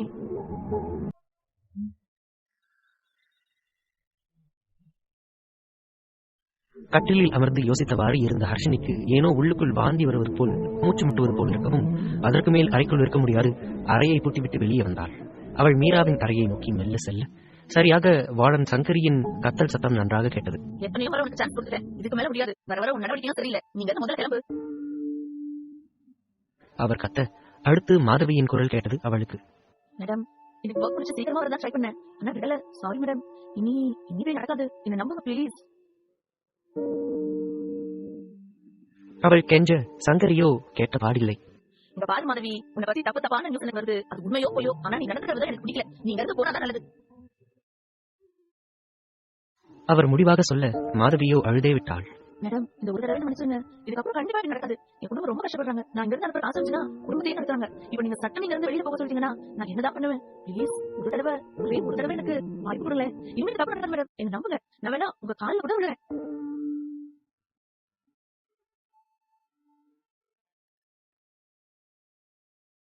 அவள் அழுது கொண்டே அவரின் காலில் விழப்போக 2 அடி பின்னே நகர்ந்த சங்கரி வேறு வழி இல்லாமல் சம்மதித்தார். சரி, இந்த ஒரு தடவை உனக்கு வாய்ப்பு கொடுக்குறேன், மறுபடியும் இதே மாதிரி நீ லேட்டா வந்தேனா, இல்ல உன்னை பத்தி தப்பா ஏதாச்சும் எனக்கு கேள்விப்பட்டுச்சுன்னா அதோட நீ இங்க இருந்து போயிடணும், அவ்வளவுதான். அவர் காட்டமாக சொல்லி முடிக்க மீண்டும் தான் இங்கு தங்க அவர் சம்மதித்ததே போதும் என்று இருந்தது அவளுக்கு. இதை கேட்டுக்கொண்டிருந்த ஹர்ஷினிக்கு அதிர்ச்சியாக இருந்தது. மாதவி வருவதற்குள் வேகமாக மீராவின் அறையை நோக்கி சென்று அவள் அறை கதவை தட்ட கதவை திறந்தாள் மீரா. நானே கூப்பிட்டா வர மாட்டேன், இன்னைக்கு அதிசயமா இருக்கு. அவள் சிரித்தவாறு சொல்லிக்கொண்டே ஹர்ஷினியை அறைக்குள் எடுத்து கதவை சாற்ற ஹர்ஷினியோ யோசனையோடு மீராவின் கட்டிலில் அமர்ந்தாள்.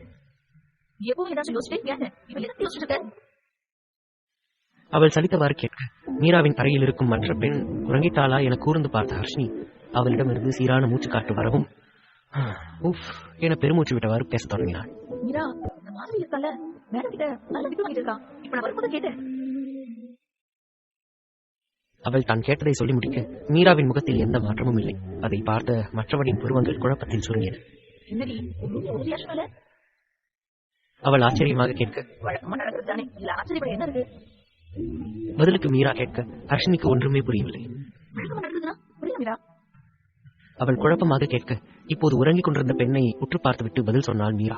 அந்த மாதிரி மேல இங்க இருக்க எல்லாருமே சந்தேகம் இருக்கு, இங்க இருந்து போகும்போதே நல்லா மீனிக்கிட்டு போவா, அவள் அடிக்கடி ஒவ்வொருத்தவங்களோட எதிரமா பாத்துருக்காங்க, சில நேரம் ராத்திரி லேட்டா கூட ஹாஸ்டல் வருவா. நானே அவ கூட அதிகமா பேச வேணாம்னு சொன்னேன், வார்டன் சொன்ன மாதிரி அவளோட நடவடிக்கை எல்லாம் நிஜமாவே சரியில்லை அஸ்வினி.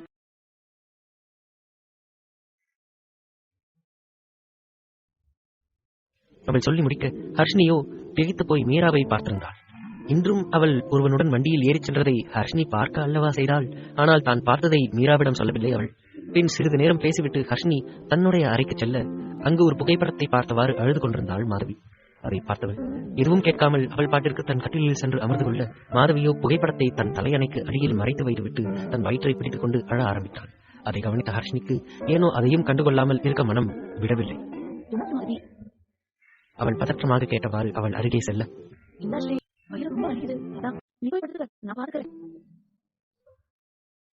மாதவி சொல்லிக்கொண்டே தான் அணிந்திருந்த டி-ஷர்ட்டை உயர்த்தி வயிற்றை தடவி விட்டுக் கொள்ள அடுத்த கணம் அவளின் வயிற்றை பார்த்த ஹர்ஷினியின் விழிகள் தெரித்துவிடும் அளவிற்கு விரிந்தது. அதே நேரம் ரிஷி பேலஸில் மானகட்டவனே, அதான் இனி அவளை தேடி போக கூடாதுன்னு முடிவெடுத்தல, அப்புறம் எதுக்கிட்ட அவளை பத்தி விசாரிக்கிறேன். அந்த கம்பெனிக்கு போனேன், ஆனா மேடமுக்கு ரொம்ப தான் கொழுப்பு ஜாஸ்தியா இருக்கு. அரண்மனை மாதிரி ஒரு வீட்டுல வாழ்ந்துட்டு குடும்ப கஷ்டத்துக்காக வந்தேன்னு சொல்லியிருக்கா பாரு, சரியான கேடிடி நீ. இனி அவ பக்கமும் போக கூடாது, அவளாவே வரட்டும், எப்படியும் வரத்தானே வேணும், அப்ப பாத்துக்கிறேன். ஆனா விக்னேஷ், அவளை தேடி நீ மட்டும் போகவே கூடாது, அவ்வளவுதான். மானோ ரோஷம்னு ஒன்னு இருந்தா போகாதரா. தன்னைத்தானே திட்டி ஹர்ஷினியையும் வறுத்துக் கொண்டு அறையில் குறுக்கும் நெடுக்குமாக நடந்து கொண்டிருந்தவனின் உறுதி எல்லாமே காலையிலேயே காற்றோடு காற்றாக பறந்து போனது. அடுத்த நாள் காலை ஹர்ஷினி வேலை பார்க்கும் கம்பெனியின் முன் தன் காரை நிறுத்தினான் விக்னேஷ்.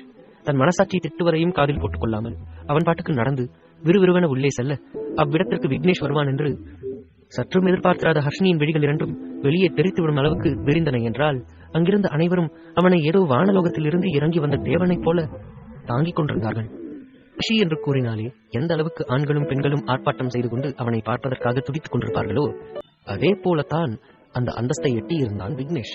ரிஷியை எல்லா விதத்திலும் உரித்து வைத்தது போல அனைத்தையும் பார்த்து பார்த்து செய்யும் விக்னேஷிற்கு அவனைப் போல காதலிக்கத்தான் தெரியவில்லையோ என்னவோ. அவன் வந்து கொண்டிருப்பதை பார்த்ததும் அப்பட்டமாய் வாய் பிளந்து அவனை ரசித்துக் கொண்டிருந்த அங்கு வேலை செய்யும் மதுமிதா எனும் பெண் அடுத்த நொடி ஓடிச் சென்று தன்னுடைய நண்பி ஆலியாவின் முன்பு நின்றாள். தன் தோழி ஆலியாவை பிடித்து மதுமிதா ஏதோ அதிசயத்தை காண்பிப்பதற்காக கூப்பிடுவதைப் போல கரம் பிடித்து இழுத்துக் கொண்டிருக்க,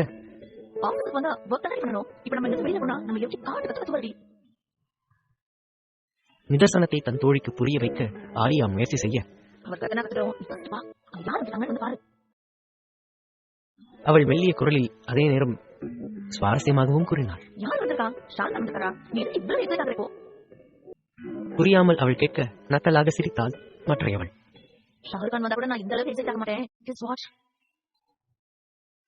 ஆலியாவையே கண்டுபிடிக்குமாறு கூறி ஒற்றை கண் சிமிட்டி அவள் நின்று கொண்டிருக்க,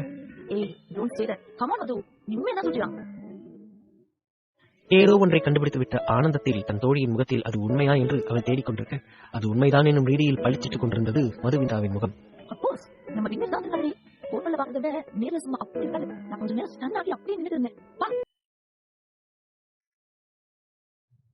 அவள் விதவிதமாய் விக்னேஷை வர்ணித்துக் கொண்டிருக்க, அவர்களுக்கு அருகிலிருந்து இதையெல்லாம் கேட்டுக்கொண்டிருந்த ஹர்ஷினிக்கு வயிறெல்லாம் பற்றிக் கொண்டு இருந்தது. என்றால் இவர்கள் எவ்வாறு தன் கணவனை இப்படியெல்லாம் ரசிக்கலாம் என்று நினைக்கும் போது அவர்களை அடித்து நொறுக்கும் ஆத்திரம் அவளுக்குள்.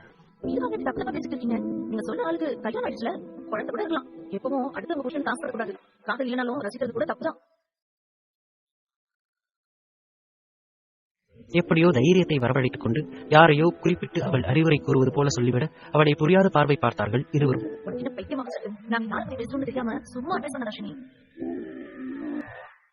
காலையில் தான் மூவரும் அவரவர் பெயர்களை கேட்டு தங்களை அறிமுகப்படுத்திக் கொண்டிருக்க, நெருங்கிய நண்பர்களாக ஆகாவிட்டாலும் ஓரளவுக்கு பேசும் அளவுக்கு அவளுக்கு இடைவெளி கிடைத்திருந்தது.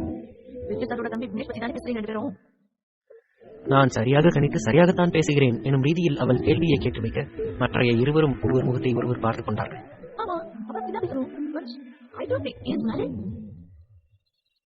கூறிக்கொண்டிருந்தவள் அடுத்த கணமே அலைபேசியை எடுத்து கூகுளுக்கு சென்று அவனுடைய பெயரை தட்டச்சு செய்தாள். அந்த குடும்பத்திற்கு ஏகப்பட்ட சொத்துக்களும் கம்பெனிகளும் சொந்தமாய் இருந்ததால் அவர்கள் ஒவ்வொருவருடைய பெயரும் பயோடேட்டாவும் அதில் கச்சிதமாய் பொருத்தப்பட்டிருந்தது.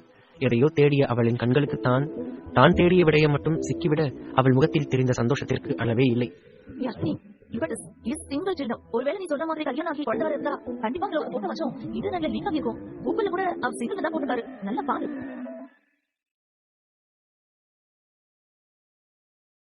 கூறிக்கொண்டே தன் அலைபேசியின் தொடுதிரையை திருப்பி ஹர்ஷினியிடம் அவள் காட்ட, விக்னேஷின் மனைவியாளின் இதயம் ஒரு நொடி நின்று துடித்தது. அப்போ அவருக்கு கல்யாணம் கூட இந்த உலகத்துல யாருமே இல்லடா. பிளான் பண்ணி தான் எல்லாத்தையும் பண்ணிருக்காரு. நான் தான் பைத்தியக்காரி மாதிரி அவர் பின்னாடி சுத்தி அவர் பண்ண நம்ம எல்லாமே நம்பினேன்.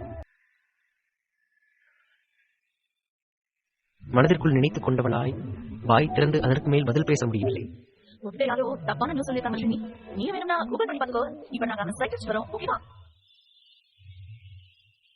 என்று கூறிக்கொண்டு இருவருமே அங்கிருந்து ஓடிவிட, வெடித்து வரவிருந்த அழுகையை கஷ்டப்பட்டு கட்டுப்பிடித்துக் கொண்ட ஹர்ஷினி தன் முகத்தை சாதாரணமாக வைத்துக் கொள்ள அரும்பாடுபட்டு போனாள். அதே மற்றொரு மூலையில் இரவு நேரத்தை எந்த தேவையற்ற சிந்தனைகளும் சண்டைகளும் சச்சரவுகளும் இல்லாமல் கழித்ததை எண்ணி சந்தோஷத்தில் வந்து உறங்கிய சித்தார்த் மற்றும் ஸ்வேதா இருவரும் அப்போதுதான் உறக்கம் கலைந்து எழுந்தார்கள். கூறிக்கொண்டே அழகாய் அவள் சிரித்து அவனை எழுப்ப, காலையிலே தன் தேவதையின் தரிசனம் என்பது போல் அவளின் முகத்தில் முடித்தது அவனுக்கு அத்தனை சந்தோஷமாக இருந்தது. கூறிக்கொண்டே அவள் பின்னந்தலையில் ஒரு கையை முட்டுக் கொடுத்து தன் பக்கம் இழுத்தவன் அவளுடைய அதரத்தில் ஒரு முத்தத்தை பதித்து விட்டு விலக, காலை நேர முத்தங்கள் எப்போதும் கணவன் மனைவிக்குள் காலாவதியாகாத ஒன்றுதானே. முதல் முத்தத்தை போல அது இன்றும் தித்திக்க, வெட்கப்பட்டு சிரித்துக் கொண்டிருந்த தன் மனைவியை ஓரக்கண்ணால் பார்த்த சித்தார்த் தானும் வெட்கப்பட்டுக் கொண்டே குளியல் அறைக்குள் நுழைந்து கொள்ள, அவன் கதவை மூடுவதற்கு முன்பு அவளும் சென்று அதற்குள் நுழைந்து கதவை சாற்றினான். அதன் பின்னர் அதற்குள் நடந்ததெல்லாம் அந்த அறையின் சுவற்றில் உலா வந்து கொண்டிருந்த பல்லிக்கு மட்டுமே தெரிந்த உண்மை. அவர்கள் வெளியே வந்த பின்னும் சத்தமிட்டு உச்சி கொட்டி அது ஊர் முழுக்க நடந்த விடயத்தை கூறிக்கொண்டிருந்தாலும் அதன் பாஷை யாருக்கும் புரியவில்லை. அலுவலகம் செல்வதற்கு தயாரான சித்தார்த்துக்கு ஸ்வேதா உணவை ஊட்டிக்கொண்டே இருக்க, இடையிடையே அவளுடைய வாயிலும் அவள் கையாலேயே உணவை திணித்தான் சித்தார்த். உதட்டை பிதுக்கி அவள் கூறிக்கொண்டு ஒரு வாய் சாப்பாட்டை அவன் வாய்க்குள் வைக்க, அதை அழகாய் வாங்கி கொண்டவன், எனக்கு மட்டும் உன்னோட்டு போக ஆசையான போக வேண்டிய கட்டாயத்தில் இருக்க. நல்ல ஒரு விஷயத்தை புரிஞ்சுக்க, எப்பவுமே ஒரு விஷயத்துக்கு யாராவது ஒருத்தர் ஒரு தலைமுறையில அடிக்கல் வைக்கணும். அப்பதான் அவங்க பரம்பரையில வரவங்க சொகுசா இருப்பாங்க. நாளைக்கு பறக்க போற நம்ம வாரிசு ஜாலியா எந்த கவலையும் இல்லாம இருக்கணும்னா நாம் இன்னைக்கு கஷ்டப்பட்டு தானே ஆகணும் ஸ்வீட்டி. Got it. அவன் கேட்க அவன் கூறுவது அவளுக்கும் புரியாமல் இல்லை. இருந்தும் புதிதாக திருமணம் செய்த கணவன் மனைவிக்குள் இருக்கும் ஏக்கம் அவளுக்குள்ளும் இருக்கத்தான் செய்தது. நீ சொல்றது எல்லாமே கரெக்ட் தான் சித்து. ஆனா வீட்டுல தனியா இருக்கிறப்போ ஒரு மாதிரியா இருக்கா. பண்ணதெல்லாம் நானே யோசிச்சு ஒரு மாதிரி ஸ்ட்ரெஸ் ஆகுறது தெரியுமா. நிறைய பார்த்ததும் நானும் அப்படி எல்லாம் யோசிச்சேன். எனக்கு ஆச்சரியமா போயிட்டு தெரியுமா. ஏதோ ஒன்றை மனதிற்குள் சிந்தித்தபடி அவள் தன்னிலை விளக்கம் கொடுத்துக் கொண்டிருக்க சட்டென அவளை திரும்பி ஒரு பார்வை பார்த்தான் சித்து. அப்படி பாவி, டேட் டைம் ஃபுல்லா அப்படி என்னடி நினைக்கிற? சரி, இப்போ என்ன, இப்போ உனக்கு தனியா இருக்கிறது ஒரு மாதிரியா இருக்கு அதானே? இது பார், உன்னோட இந்த புருஷன் இங்க இருக்கிறது உனக்காக, எல்லாமே பண்றதுக்காகத்தான். நீ இப்பவே ட்ரெஸ் பண்ணி ரெடியாக, உன்னை நான் ரிஷி பேலஸுக்கு கூட்டிட்டு போறேன். அங்க எல்லாருமே இருப்பாங்க. அப்படியே நான் ஒர்க் முடிச்சுட்டு வரும்போது உன்னை அங்கிருந்து பிக்கப் பண்ணிட்டு வீட்டுக்கு கூட்டிட்டு வரேன். அப்போ டெய்லியும் நாம 2 இடத்துலயும் இருந்த மாதிரி ஆயிரும். நீயும் எல்லாரு கூடவும் இருக்கலாம், அட் த சேம் டைம் உன்னோட அம்மா அப்பா கூடவும் இருக்கலாம். அழகாய் தீர்வை அவன் கொடுக்க பிழி விரித்து தன் கணவனை பார்த்தவள் அவனை நெட்டி முறித்து முத்தமிட்டாள். சித்து, உனக்கு மூலதான் இத்தனை நாள் யோசிச்சு இருந்தேன். எனக்கு கூட இந்த ஐடியா தோணவே இல்லை தெரியுமா. நான் என்னோட பிரச்சனை சொல்லி ஒரு நிமிஷம் கூட ஆகல, அதுக்குள்ள சொல்யூஷன் கண்டுபிடிச்சிட்டியே. You are the great husband in the batch.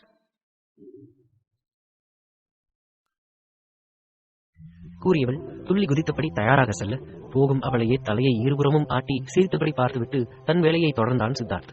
சற்று நேரத்திற்குள் இருவருமே தயாராகி கீழே வர நீலாவிடம் இனிமேல் இப்படித்தான் செய்யப் போகிறோம் என்று விஷயத்தையும் கூறிவிட்டு வெளியே செல்ல அவர்கள் வெளியேறும் நேரம் சங்கரபாண்டி இன்னும் தூங்கிக் கொண்டிருந்தது அவர்கள் செய்த அதிர்ஷ்டமோ. ரிஷி பேலஸில் இருந்தவர்கள் ஏதோ ஒரு யோசனையில் உழன்று கொண்டிருக்க அவர்களை பார்த்தவாறே மாடிப்படிகளிலிருந்து இறங்கி வந்த நந்தினி தானும் சென்று அந்த கூட்டத்திற்குள் சங்கமமாகிக் கொண்டாள். என்னாச்சு அத்தை? ஏன் எல்லாரும் கப்பல் கவிழ்ந்த மாதிரி உட்கார்ந்துருக்கீங்க? அதுதான் தாத்தா பாட்டிக்கு எதுவும் ஆகாதுன்னு டாக்டர் சொல்லிட்டாங்கல்ல, திருப்பி ஏன் கவலைப்படுறீங்க? புரியாமல் அவள் கேட்க, அது எல்லாம் ஓகே தான் நந்தினி. சாருவோட வளகாப்பு செய்யலாம்னு முடிவு பண்ணிருந்தோம்ல. இப்போ மாமா அத்தை 2 பேருமே இல்லாம எப்படி அதை செய்ய முடியும்? அதுதான் எல்லாருமே யோசிச்சுட்டு இருக்கோம். தங்களின் யோசனைக்கான காரணத்தை கூற தானும் சிந்தனைக்குள் ஆழ்ந்தாள் நந்தினி. தாத்தாவும் பாட்டியும் எதுவும் நினைக்க மாட்டாங்க. உண்மையை சொல்லணும்னா வீட்டுல ஏதாவது விசேஷம் நடந்தாதான் அவங்களோட மென்டாலிட்டி கொஞ்சம் மாற்றம் மாறும். டெய்லி ஏதாவது ஒரு பிரச்சனைய பத்தி கேட்டுதான் அவங்களுக்கு இப்படி ஆகிருக்கு. அந்த மனநிலையை நாம மாத்திட்டாலே போதும், அவங்க 2 பேரும் சீக்கிரம் கியூர் ஆகிடுவாங்கன்னு எனக்கு தோணுது. நீங்க எல்லாரும் என்ன சொல்றீங்க? தன் யோசனையை கூறி அதற்கு அவர்களுடைய எண்ணத்தையும் அவள் கேட்க, எல்லாமே கரெக்டா மஹதி. இத பத்தி வீட்டுல உள்ள எல்லார்கிட்டயும் பேசிட்டு ஒரு முடிவுக்கு வரலாம். ஆமா, இப்ப சாருங்க. தன்னுடைய பிள்ளை வயிற்றை தடவிக்கொண்டே அவள் கேட்க மேலே ராகவ் சாருவின் அறையை கை காட்டி, மகதி, அவன் இன்னும் எழுந்து கீழே வரல. ராகவ் மட்டும் தான் வந்தான். அவனும் ஆபீஸ்க்கு கிளம்பி போயிட்டான் என்று கூறிக்கொண்டிருக்கும் போதே ஜாம் ஜாம் என்று தயாராகி மாடிப்படிகளிலிருந்து துள்ளி குதித்து இறங்கி வந்தான் ஆத்விக். என்னடா இது, அத்த ராத்திரில கொடை பிடிக்கிற மாதிரி வீட்டுக்குள்ள இப்படி ஒரு காஸ்டியூம்ல வந்து நின்னுட்டு இருக்க? கேட்டுக்கொண்டே அவள் பெரிதாய் விழி விரிக்க மற்றைய அனைவரும் அவளுடைய கூற்றில் சிரித்தார்கள். யூடியூப் ரூட்டர்ஸ் என்று நந்தினியை வாயில் கை வைத்து பார்த்தவன், சரிங்க சரிங்க, என்னை பார்த்தா உங்க எல்லாருக்கும் சிரிப்பா இருக்குல்ல, நானும் ஒரு நாள் சிகரம் தொடுவேன். வானை நோக்கி கை உயர்த்தி அவன் கூற, நீ சேர தொடர்றதெல்லாம் அப்புறம் இருக்கட்டும், இப்ப வீட்டுக்கு வந்த எங்களுக்கு பலகாரம் கொடு என்று கூறிக்கொண்டே அவன் உள்ளே வர சித்தார்த் ஸ்வேதாவை அந்த இடத்தில் எதிர்பாராத அனைவருக்கும் இன்ப அதிர்ச்சி அடைந்தார்கள். சித்தார்த்தை பல நாட்களுக்கு பிறகு பார்க்கும் ஆத்விக் ஓடி சென்று அவனை ஆற தழுவி முத்தமிட அவனின் தோளில் ஒரு அடி போட்ட சித்தார்த் ஆத்விக்கை தள்ளிவிட்டு சிரித்தான். ஐயோ, இவங்களும் தாங்க முடியலடா, ஜப்பா கூறிக்கொண்டே தலையில் அடித்தபடி அவள் அங்கிருந்தவர்களின் அருகில் வந்து பெரியவர்களிடம் ஆசீர்வாதமும் வாங்கிக் கொள்ள அவளை இழுத்து தன்னருகே அமர வைத்துக் கொண்டாள் நந்தினி. எனக்கும் டவுட் தான் இருக்கு நந்தினி, ஒருவேளை 2 பேரும் வானவில் நண்பர்களா இருப்பாங்களோ? அவள் சத்தமாக கேட்டு சிரிக்க அங்கிருந்த இளம் வயதினர்கள் இன்னும் சத்தமாக சிரித்தார்கள் என்றால் பெரியவர்களுக்கு அவர்கள் பேசும் விடயம் சுத்தமாக புரியவில்லை. அது என்ன வானவில்? உங்களுக்குள்ள ஏதாச்சும் கோட்பேட் வச்சிருக்கீங்களா என்ன? புரியாமல் அவர் கேட்க சிரித்தாள் நந்தினி. கோட்பேட் தான் அத்தை, ஆனா நாங்க வச்சது கிடையாது, இந்த உலகமே வச்சுட்டு சுத்துது என்று கூற அதை கேட்டு மற்றவர்களும் சிரிக்க பெரியவர்களுக்கோ இப்போதும் எதுவும் புரியவில்லை. கொஞ்சம் தெளிவா சொல்லு நந்தினி. புதிதாக ஏதோ இருக்கிறது என்று அதை தெரிந்து கொள்ளும் ஆவலில் அவர் கேட்க, அது வந்து how do I tell you? இத்தனை நேரம் சுவாரஸ்யமாய் பேசிக் கொண்டிருந்தவள் இப்போது கூறுவதற்கு தடுமாற அவளை புரியாத பார்வை பார்த்தார்கள் அங்கிருந்தவர்கள். ஏதோ எக்ஸ்பிளைன் பண்ற மாதிரியே வந்துட்டு உன் பாட்டுக்கு நிறுத்திட அவர் கேட்க மற்றைய இலசுகளோ நந்தினியை பார்த்து நக்கலாக சிரித்தார்கள். நீதான் தைரியமான ஆளாச்சே, எங்க சொல்லு என்று கூறாமல் கூறியது போல இருந்தது அந்த பார்வையும் சிரிப்பின் சத்தமும். சொல்லக்கூடாதுன்னு எல்லாம் இதுவும் இல்ல ஆண்டி, அதை எப்படி சொல்றதுன்னு தான் தெரியல. சொன்னாலும் கொஞ்சம் அருவருப்பா இருக்கும். தலை சொரிந்தபடி எப்படி அதை அவர்களுக்கு சொல்வது என்று அவள் சிந்தித்துக் கொண்டிருந்தாள். அட சொல்லு நந்தினி, நாங்களும் கல்யாணம் பண்ணி புள்ள பெற்றவளுங்க தான். இதுக்கு மேல வெக்கப்படவோ அருவருப்புப்படவோ என்ன இருக்கு? முழுசா வாழ்ந்து முடிச்சாச்சு, இனி முக்காடு எதுக்கு? சும்மா சொல்லு. அவர் மேலும் மேலும் துருவி துருவி கேட்க, அது ஒண்ணும் இல்ல ஆண்டி, வானவில் நண்பர்கள்னா ஆம்பளைக்கும் ஆம்பளைக்கும் இல்லனா பொம்பளைக்கும் பொம்பளைக்கும் காதல் வர்றதுதான். இவங்கள LGBTQ கும்பல்னு சொல்லுவாங்க. தமிழ்ல வானவில்னு பேர் வச்சிருக்கோம் என்று கூறிய அடுத்த நொடி பெரியவர்கள் இருவரினது முகம் அஷ்டகோணலாய் மாறி போக, இததான் நந்தினி அருவருப்பா இருக்கும்னு சொன்னான் என்று கூறி சிரிக்க, உண்மையிலேயே அதை ஏற்கும் மனநிலை கொண்ட தலைமுறையில் அவர்கள் பிறந்திருக்கவில்லையே. சிவசிவா, அதிகாலம் காலத்து பசங்க எதனால இந்த மாதிரி எல்லாம் பண்ணிக்கிட்டு சுத்துறாங்கன்னு சுத்தமா எனக்கு புரியல. என்னோட ஃப்ரெண்ட் ரீட்டாவோட பையன் கூட இப்ப பொண்ணு ஆகிட்டாலாம். தனக்கு தெரிந்த ஒன்றை கூறி அவர் தலையில் அடித்துக் கொள்ள, அதுக்காக எல்லாம் அவங்கள ஒதுக்கி வைக்க கூடாது தாரணி. திருநங்கையா மாறுறது அவங்களோட சாய்ஸ் கிடையாது இல்லையா? கடவுள் அவங்கள அப்படி மாத்துறதுக்காக அந்த ஆளுங்க என்ன பண்ணுவாங்க?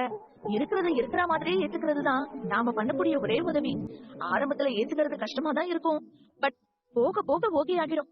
வசுந்தரா நீண்ட நெடிய விளக்கம் ஒன்றை கொடுத்துக் கொண்டிருக்க, ஐயோ அப்படியெல்லாம் இல்ல, நான் சொல்ல வர்றது என்னன்னா, அந்த பையன் இயற்கையா மாறாம செயற்கையா தன்னை தானே பொண்ணா மாத்திக்கிட்டான். பிளாஸ்டிக் சர்ஜரி எல்லாம் பண்ணி பொண்ணு மாதிரியே உடம்பு செதுக்கிட்டானா. அவன் முன்னாடி இருந்த போட்டோவும் இப்ப இருக்கிற போட்டோவையும் பார்த்தா நம்ம கண்ணை நம்மளாலேயே நம்ப முடியாது. ஏதோ ஒரு பையனை வச்சு மேஜிக் பண்ண மாதிரி இருக்கும். தான் பார்த்த நம்ப முடியாத விடயத்தை மற்றவர்களிடமும் அவர் பகிர்ந்து கொள்ள, இளைய தலைமுறையினருக்கு இந்த விடயம் பெரிதாக இல்லை என்றாலும் வசுந்தராவுக்கு பாந்தியே வருவது போல இருந்தது. போதும் போதும் கைஸ், விட்டா இன்னைக்கு பூரா LGBTQ டாபிக் தான் ஓடிட்டு இருக்கும். எனிவேஸ், நான் இங்க வந்தது ஒரு விஷயம் சொல்லதான். ஸ்வேதாவை இனிமே காலையில கூட்டிட்டு வந்து இங்க விடுறேன். அங்க அவர் ரொம்ப லோன்லியா ஃபீல் பண்றான்.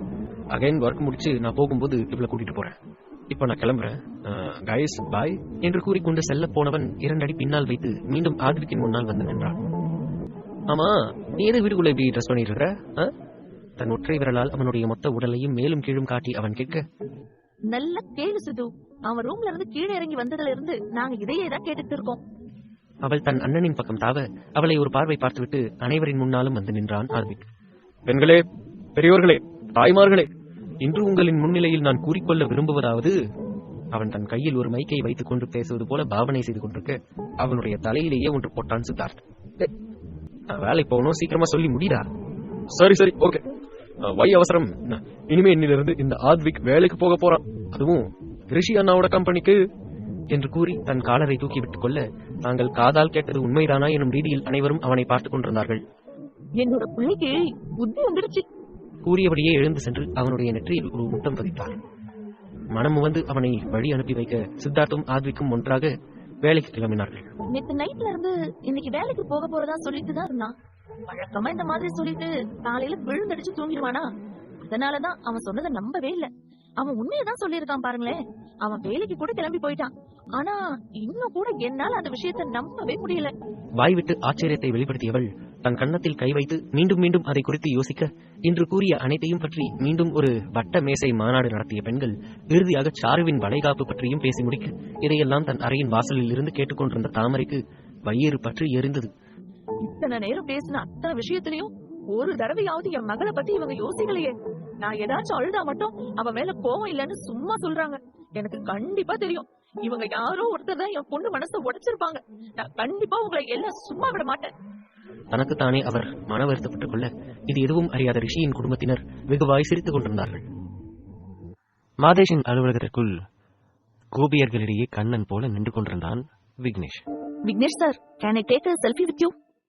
தன் கூந்தலை ஓரமாய் நகர்த்தி போட்டுக் கொண்டே உதட்டை வளைத்து நெளித்து அவள் கேட்க, எஸ் எஸ், நீங்க இங்க இருந்து போகும்போது ஒரு குரூப் போட்டோ கூட எடுத்துக்கலாம். அவளும் வந்து இணைந்து கொள்ள, இன்னும் சில பெண்களும் சேர்ந்து அதனை ஆமோதித்துக் கொண்டிருந்தார்கள். கைஸ், நான் ஒரு முக்கியமான விஷயம் உங்க எம்டி கூட பேசுறதுக்காக வந்திருக்கேன். If you don't mind, can you please leave as alone? மரியாதை நிமித்தமாக அவன் இவ்விதம் கேட்க, விருப்பமில்லை என்றாலும் அவனுடைய சொல்லுக்கு கட்டுப்பட்டு அங்கிருந்து செல்ல வேண்டிய சூழ்நிலையில் இருந்தார்கள் அந்த பெண்கள். வாழ்ந்தா இவன மாதிரி வாழணும்டா, அப்படி இல்லைன்னா வாழவே கூடாது. இந்த மாதிரி மாச சம்பளத்துக்கு வேலை பார்க்குற வாழ்க்கையெல்லாம் ரொம்ப மோசம் என்று எம்ப்ளாயி ஒருவன் அழுத்து கொள்ள, அவன் அருகில் இருந்த அவனுடைய நண்பனும், நேடா பண்றது எல்லாமே அமைஞ்சு வர ஒருத்தனுக்கு மட்டும்தான் இந்த மாதிரி எல்லாம் லக் அடிக்கும். ஆனா அவன் லைஃப்லயும் ஏதாவது கஷ்டம் இருக்கத்தான் செய்யும். வெளியில இருந்து பாக்குற நமக்கு தான் எதுவுமே புரியாதுடா. நம்ம வீட்டுல எல்லாம் யாரோ சொல்லுவாங்க, என்னது இக்கரை மாட்டுக்கு அக்கறை பச்சை, அந்த மாதிரி ஒரு சீன் தான் இது. அவங்க இடத்துல போயிட்டு பார்த்தா அந்த ப்ரெஷர் எல்லாம் நம்மளால தாங்கிக்கவே முடியாதுடா. என்னை பொறுத்த வரைக்கும் லோ கிளாஸும் இல்லாம அப்பர் கிளாஸும் இல்லாம மிடில் கிளாஸ்ல இருக்கிறது தான் ரொம்ப சேஃப். இந்த லைஃப் உனக்கு கிடைச்சதும் லக்கு தான்டா, போயிட்டு வேலையை பாரு என்று இன்னொருவன் சமாதானப்படுத்தி அனுப்ப இவ்விதம் அங்குள்ள ஆண்கள் பேசிக் கொண்டிருந்தார்கள் என்றால் இவனை எப்படியாவது லவ் பண்ண வச்சுட்டா நம்ம லைஃப் செட்டில் ஆகிடும்டி. மனதிற்குள் இவ்விதம் குமரிக் கொண்டிருந்தார்கள். அவன் அவனோட ஸ்டேட்டஸ்ல இருக்கிற மாதிரி ஒரு பொண்ணை தான் தேடி பிடிச்சு கல்யாணம் பண்ணுவான். நம்மள எல்லாம் இதுக்காகவே சூஸ் பண்ண போறான். ஒரு பெண் அழுத்துக்கொள்ள மற்றைய பெண்ணும் அதை ஆமோதித்தாள்.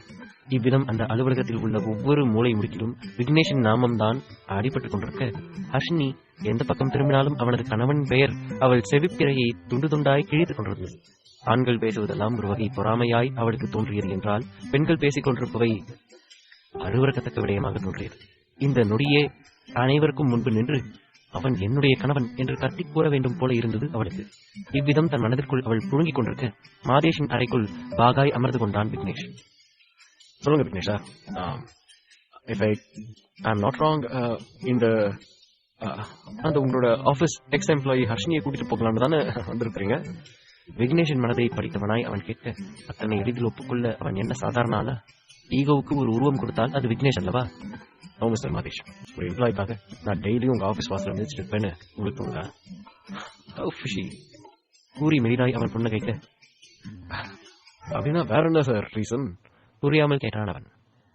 இந்த மந்த் என்னோட கம்பெனி கூட பார்ட்னர்ஷிப் வச்சுக்கிறதுக்காக 5 கம்பெனியை நான் சூஸ் பண்ணியிருக்கிறேன். அவங்களுக்கு எல்லாம் அதில் ஓகே தானு நேர்லயே போயிட்டு கேட்டுட்டு இருக்கேன். அதை ப்ரொசீட் பண்ணா தானே ஓகேவா இருக்கும். என்னோட பிஏவை அனுப்பாம இந்த விஷயத்துல நானே ஒவ்வொருத்தரோட விஷயத்தையும் கேட்டு வரேன். அந்த வகையில நான் சூஸ் பண்ண 5 கம்பெனியில உங்களோட கம்பெனியும் ஒண்ணு. அதனாலதான் உங்களுக்கு ஓகேவானு கேட்கறதுக்காக நானே வந்தேன். What is your opinion mister Madhesh என்று விக்னேஷ் கேட்க, நான் கேட்டது உண்மைதானா என்னும் ரீதியில் கண்களை பெரிதாக விரித்து விக்னேஷ் கூறுவதை கேட்டுக் கொண்டிருந்தான் மாதேஷ். என்ன மாதேஷ், பதில் எதுவும் சொல்ல மாட்டேங்கிறீங்க? நீங்க பாக்குறத பார்த்தா என் கம்பெனி கூட பார்ட்னர்ஷிப் வச்சுக்க உங்களுக்கு பிடிக்கலன்னு நினைக்கிறேன். It's okay mister Madhesh, I just really can't compel everybody. எனவே தேங்க்யூ ஃபார் யுவர் ரிப்ளை. நான் கிளம்புறேன் என்று கூறிக்கொண்டே அவன் தன் இருக்கையிலிருந்து எழுந்து கொள்ளப்பாக சட்டென்று சுய நினைவுக்கு வந்தவனாய் அவனை தடுத்து நிறுத்தினான் மாதேஷ். என்ன விக்னேஷ் சார் இப்படி சொல்றீங்க? உங்களோட கம்பெனி கூட பார்ட்னர்ஷிப் வேணான்னு யாராவது சொல்வாங்களா? எனக்கு டபுள் ஓகே சார். நாம இதை ஆக்சுவலி செலிப்ரேட் பண்ணலாம். உங்களோட ஃப்ரீ ரெப்னு பார்த்து சொன்னீங்கன்னா நாம இதை செலிப்ரேட் பண்ண ஒரு பெரிய பார்ட்டி வச்சுக்கலாம் என்று மாதேஷ் உற்சாக குரல் கொண்டு கூறிக்கொண்டே போக, உண்மையில் இதற்காக அங்கு வந்திராத விக்னேஷ் தன் முகத்தில் பழமை போல எந்த உணர்ச்சியும் காட்டாமல் அமர்ந்திருந்தான். கண்டிப்பா மிஸ்டர் மாதேஷ், ஒரு ஃபைனல் பிரசன்டேஷன் ரெடி பண்ணி நான் கொடுக்குறேன். அந்த நான் கொடுக்குற ஒரு ப்ராஜெக்ட்டுக்கு சப்மிட் பண்ணுங்க. அதுக்கப்புறம் எந்த மாதிரியான ப்ராஜெக்ட்ஸ் உங்க கூட கொலாபரேட் பண்ணலாம்னு நான் உங்களுக்கு இன்ஃபார்ம் பண்றேன் என்று விக்னேஷ் கூறியவுடன் எழுந்து அவனுடன் கை குலுக்கிவிட்டு அங்கிருந்து வெளியேறு தன்னை கடந்து போகும் கணவனை ஏக்கமாக ஒரு பார்வை பார்த்துக் கொண்டிருந்தாள் ஹர்ஷினி. தான் கடந்து போகும் அந்த வரிசையில் தான் தன் மனைவி அமர்ந்திருக்கிறாள் என்று தெரிந்துமே அவள் பக்கம் சிறிதும் தன் பார்வையை திருப்பார் விக்னேஷ் அவளை கண்டுகொள்ளாதது போல் அங்கிருந்து சென்றுவிட அவளின் இதயத்தை யாரோ கத்தியால் குத்தி கிழிப்பது போன்ற வலி அதை உணர்ந்தாள் ஹர்ஷினி. இதற்கு மேல் அங்கிருக்க முடியாமல் எழுந்து ரெஸ்ட் ரூமுக்கு சென்றவள் கதவை சாத்திக் கொண்டு முழு மூச்சாய் அழுது தீர்க்க, திடீரென ஆட்கள் உள்ளே வரும் சத்தம் கேட்கும் போது அழுகையை உள்ளிழுத்து மூச்சை பிடித்து வைக்கும் போது மாரடைப்பே வந்து விடுவது போல இருந்தது அவளுக்கு. ஏன் விக்கி, ஏன்டா இப்படி பண்ற? அவ்வளவுதானா எனக்கும் உனக்கு நடுவுல இருந்த லவ்? இப்படி ஒரு நொடியில் எல்லாத்தையும் சூனிய வச்ச மாதிரி மறந்து போயிட்டியே. என் வாழ்க்கை இப்படி நாசமா போச்சே. தலையிலும் மார்பிலும் அடித்து அடித்து அழுதவளுக்கு ஆறுதல் கூறத்தான் அங்கு யாரும் இருக்கவில்லை. முன்பெல்லாம் ஏதோ ஒரு வகையில் இப்படி உடைந்து போகும்போது அவளுடைய தாயான தாமரை அருகில் இருந்திருக்கிறார். ஆனால் இன்று அவள் செய்துவிட்ட மடமையான வேலையால் அன்னையின் அரவணைப்பையும் அல்லவா இழந்துவிட்டு நிற்கிறாள் இவள். அழுது அழுது ஓய்ந்து போனவள் முடிந்த அளவுக்கு முகத்தை அழுந்த துடைத்து அழுதற்கான வடுகள் இல்லாமல் ஆக்க முயல அவளது விழிகளோ அழுது விட்டதை அப்பட்டமாக பறைசாற்றிக் கொண்டிருந்தன. இதற்கிடையில் மாதேஷ் வேறு அவளை அவனுடைய அறைக்குள் வருமாறு அழைத்திருக்க வேறு வழி இல்லாமல் முகத்தை 2-3 தடவை கழுவிவிட்டு அங்கிருந்து சென்றாள். அவள் கேட்கும் போதே அவளது குரலில் ஏதோ ஒரு மாற்றத்தை அவன் உணர்ந்திருக்க வேண்டும். அவள் அனுமதி கேட்டதுமே அவனே எழுந்து வந்து கதவை திறந்தான். அவள் முகத்தை கண்ட அடுத்த நொடி அவள் அழுதிருக்கிறாள் என்பதை திட்டவட்டமாய் கண்டறிந்தவன், ஹர்ஷினி அழுதியா? ஏதோ ஒரு உணர்வும் உரிமையும் கொண்டவனை போல அவளை அவன் உரிமையில் விசாரிக்க ஹர்ஷினி திடுக்கிட்டு அவனை பார்த்தாள். அது சார், நான் என்ன கூறுவது என்று தெரியாமல் அவனுடைய உதடுகள் தந்தி அடித்துக் கொண்டிருக்க கைத்தாங்களாக அவனை அழைத்து சென்று அவனுடைய இருக்கையிலேயே அமர வைத்தான் மாதேஷ். என்ன சார் இது? புரியாமல் கேட்டபடி அதிர்ந்து போனவளாய் அவள் அந்த இருக்கையிலிருந்து எழுந்து கொள்ளும் முயற்சிக்க அவளை வற்புறுத்தி அமர வைத்த மாதேஷ் தனக்குள் என்ன உணர்கிறான் என்றே தெரியவில்லை. ஹர்ஷினியின் கண்ணீர் அவனை ஏதோ செய்ய தன்னிச்சையாய் மேலெழுந்த அவனுடைய கரங்கள் அவளது கண்ணீரை அழுந்த துடைத்து விட்டன. சும்மா சமாளிக்காத ஹர்ஷினி, நீ அழுதுருக்க. What happened to you? அழுத்தமான பார்வை பார்த்தபடி அவன் கேட்க அவளிடமிருந்து வந்தது எல்லாம் அமைதியான மூச்சு காற்றும் விசம்பல் சத்தமும் மட்டுமே. இட்ஸ் ஓகே ஹர்ஷினி, உனக்கு பிடிக்கலதான் எதையும் ஷேர் பண்ணிக்க வேண்டாம். இன்ஃபேக்ட் ஒரு முக்கியமான விஷயம் சொல்லதான் உனக்கு, ஆனா அதை கேட்கிற நிலைமையில நீ இப்ப இல்ல. அது என்னோட பர்சனல் சார், அதெல்லாம் பர்சனல் நான் காட்ட மாட்டேன். என்னவா இருந்தாலும் சொல்லுங்க சார் என்று அவன் அவளை திருப்பி அனுப்பிவிட அவள் உறுதியாய் கூறியபடி எழுந்து நின்று கொள்ள அவளை ஊடுருவும் பார்வை பார்த்தவன் அவளுக்கு இன்னும் நெருக்கமாய் நெருங்கி நின்றான். அவன் செய்யும் செயலில் ஹர்ஷினியின் இதயம் தாறுமாறாக துடிக்க ஆரம்பிக்க அவளின் நெஞ்சின் பக்கம் ஒரு விரலை நீட்டியவன் தீர்க்கமாய் கூறினான், Something is inside of you. Harshini மற்றும் விக்னேஷின் திருமண விடயத்தை கண்டுபிடிப்பான மாதேஷ். ஒரு முக்கியமான ப்ராஜெக்ட் சம்பந்தமாக இத்தனை நாட்களாக லண்டனில் இருந்த மாறன் ரிஷி அழைத்து அனைத்தையும் சொன்னதும் அன்றுதான் இந்தியாவுக்கு வந்து இறங்கி இருக்க போர்டிகாவில் கார் நின்றதுமே காரில் இருந்து இறங்கி மின்னல் வேகத்தில் வீட்டுக்குள் நுழைந்தான். மாப்ள எப்போ வந்தீங்க? மகதி சொல்லவே இல்ல. அண்ணா, மாறி மாறி அதிர்ச்சியாக அழைத்தனர் எல்லோரும். மகத்தியோ தன் கணவன் வந்திருக்கும் விடயத்தை கேட்டு வேகமாக ஓடிவர மாடிப்படிகளில் இருந்து வருபவளை ஆசையாக பார்த்தான் மாறன். அவள் காதலோடு அழைத்துக் கொண்டே தன்னவனை நோக்கி ஓடிவர மாறனும் தன்னை நோக்கி ஓடி வருபவளை அணைத்துக் கொள்ள கைகளை நீட்ட சரியாக குறுக்கே வந்து நின்றான் தேவ். டாடி கட்டி அழைத்தவாறு ஓடிச் சென்று மாறனின் கால்களை கட்டிக் கொண்டவன் திரும்பி மகத்தியை பார்த்து பழிப்பு காட்ட அவளோ உதட்டை பிதுக்கிக் கொண்டு மாறனை பார்த்தாள். அவனோ தேவை தூக்கி ஒரு கைகளால் தாங்கி கொண்டு மற்ற கரத்தால் அவளை வரும்படி அழைக்க ஓடிச் சென்று தன் கணவனை அணைத்து இப்போது தேவை பார்த்து பழிப்பு காட்டினான் மகத்தி. No problem mummy. அவன் சிரித்தவாறு சொல்லிக்கொண்டே தன் தாயை அணைக்க இதை புன்னகையோடு பார்த்துக் கொண்டிருந்தார்கள் சுற்றியிருப்பவர்கள். சில பேரின் பார்வையில் மனநிறைவு, சில பேரின் பார்வையில் பொறாமை, ஏக்கம் என பல உணர்வுகள் தெரிய தேவை வசுந்தராவிடம் கொடுத்துவிட்டு தன் மனைவியோடு பேச என அவளை மட்டும் அழைத்துக் கொண்டு தனது அறைக்குள் நுழைந்தான் மாறன். பகதி, இந்த வீட்டுல என்னதான் நடக்குது? ரிஷி கால் பண்ணி எல்லாத்தையும் சொன்னான். ரிஷி கால் பண்ணி டிப்ரெஷனா பேசி இப்பதான் பாக்குறேன். ஆமா, பாட்டிக்கும் தாத்தாவுக்கும் அப்படி என்னதான் ஆச்சு? அவன் அடுக்கடுக்காக கேள்விகளை அடுக்கிக் கொண்டே போக அந்த கேள்விகளில் மகத்தி திணறி விட்டாள். ஒவ்வொன்னா கேளுங்க மாறன், இப்படி கேட்டா என்னால எப்படி பதில் சொல்ல முடியும்? ஏற்கனவே வீட்டுல நடக்கிற பிரச்சனைகளால டென்ஷனா இருக்கேன். இப்ப நீங்க கேட்ட கேள்விகளால எனக்கு மூச்சே முட்டுது. அவள் சலிப்பாக விழிகளை உருட்ட மார்புக்கு குறுக்கே கைகளை கட்டி அவளை ஏற இறங்க முறைத்து பார்த்தான் மாறன். சரிங்க, இப்ப உங்களுக்கு என்ன வேணும்? இந்த கேள்விக்கு எல்லாம் பதில் வேணும், அவ்வளவுதானே? என்னாச்சுன்னா அவள் நடந்தது மொத்தத்தையும் சொல்லி முடிக்க மாறனுக்கு ஒரு பக்கம் அதிர்ச்சி என்றால் இன்னொரு பக்கம் இதற்கு காரணமானவர்கள் மீது கோபமும் வந்தது. இந்த வீட்டுல இருக்கிறவங்க தெரிஞ்சு நடந்துக்கிறாங்களா தெரியாம நடந்துக்கிறாங்களானே தெரியல. எல்லாமே ஒரு மார்க்கமாவே தெரிஞ்சுக்கிட்டு இருக்காங்க. ஆமா, அந்த ஹர்ஷினி பிள்ளைக்கு என்னதான் ப்ராப்ளமா? ஏன் வீட்டை விட்டு போனாலாம்? அது ஏதாச்சும் தெரிஞ்சுதா? அவன் கோபமாக கேட்க இல்லை எனும் விதமாக தலையாட்டினாள் மகதி. தெரியல மாறா, நான் அஸ்வினி கூட பேசிருக்கேன். ரொம்ப நல்ல பொண்ணு, ரொம்ப தெளிவான பொண்ணு கூட. அவ இப்படி ஒரு முடிவு எடுப்பான்னு நாங்க நினைச்சோம் பாக்கல. அவ வீட்டை விட்டு வெளியே போனதுக்கு ஏதோ ஒரு காரணம் இருக்கு. இந்த வீட்டுல இருக்கிறவங்க யாராச்சும் தான் இதுக்கு காரணமா இருக்கணும். அவள் நாடியை நீவி விட்டவாறு சொல்ல கட்டிலில் அமர்ந்திருந்தவன் தன்னவளை இழுத்து தன் மடியில் போட்டான். சரி, யாரு? எல்லாமே உன் அண்ணன் அந்த விக்கி தான் காரணமா இருக்கும்.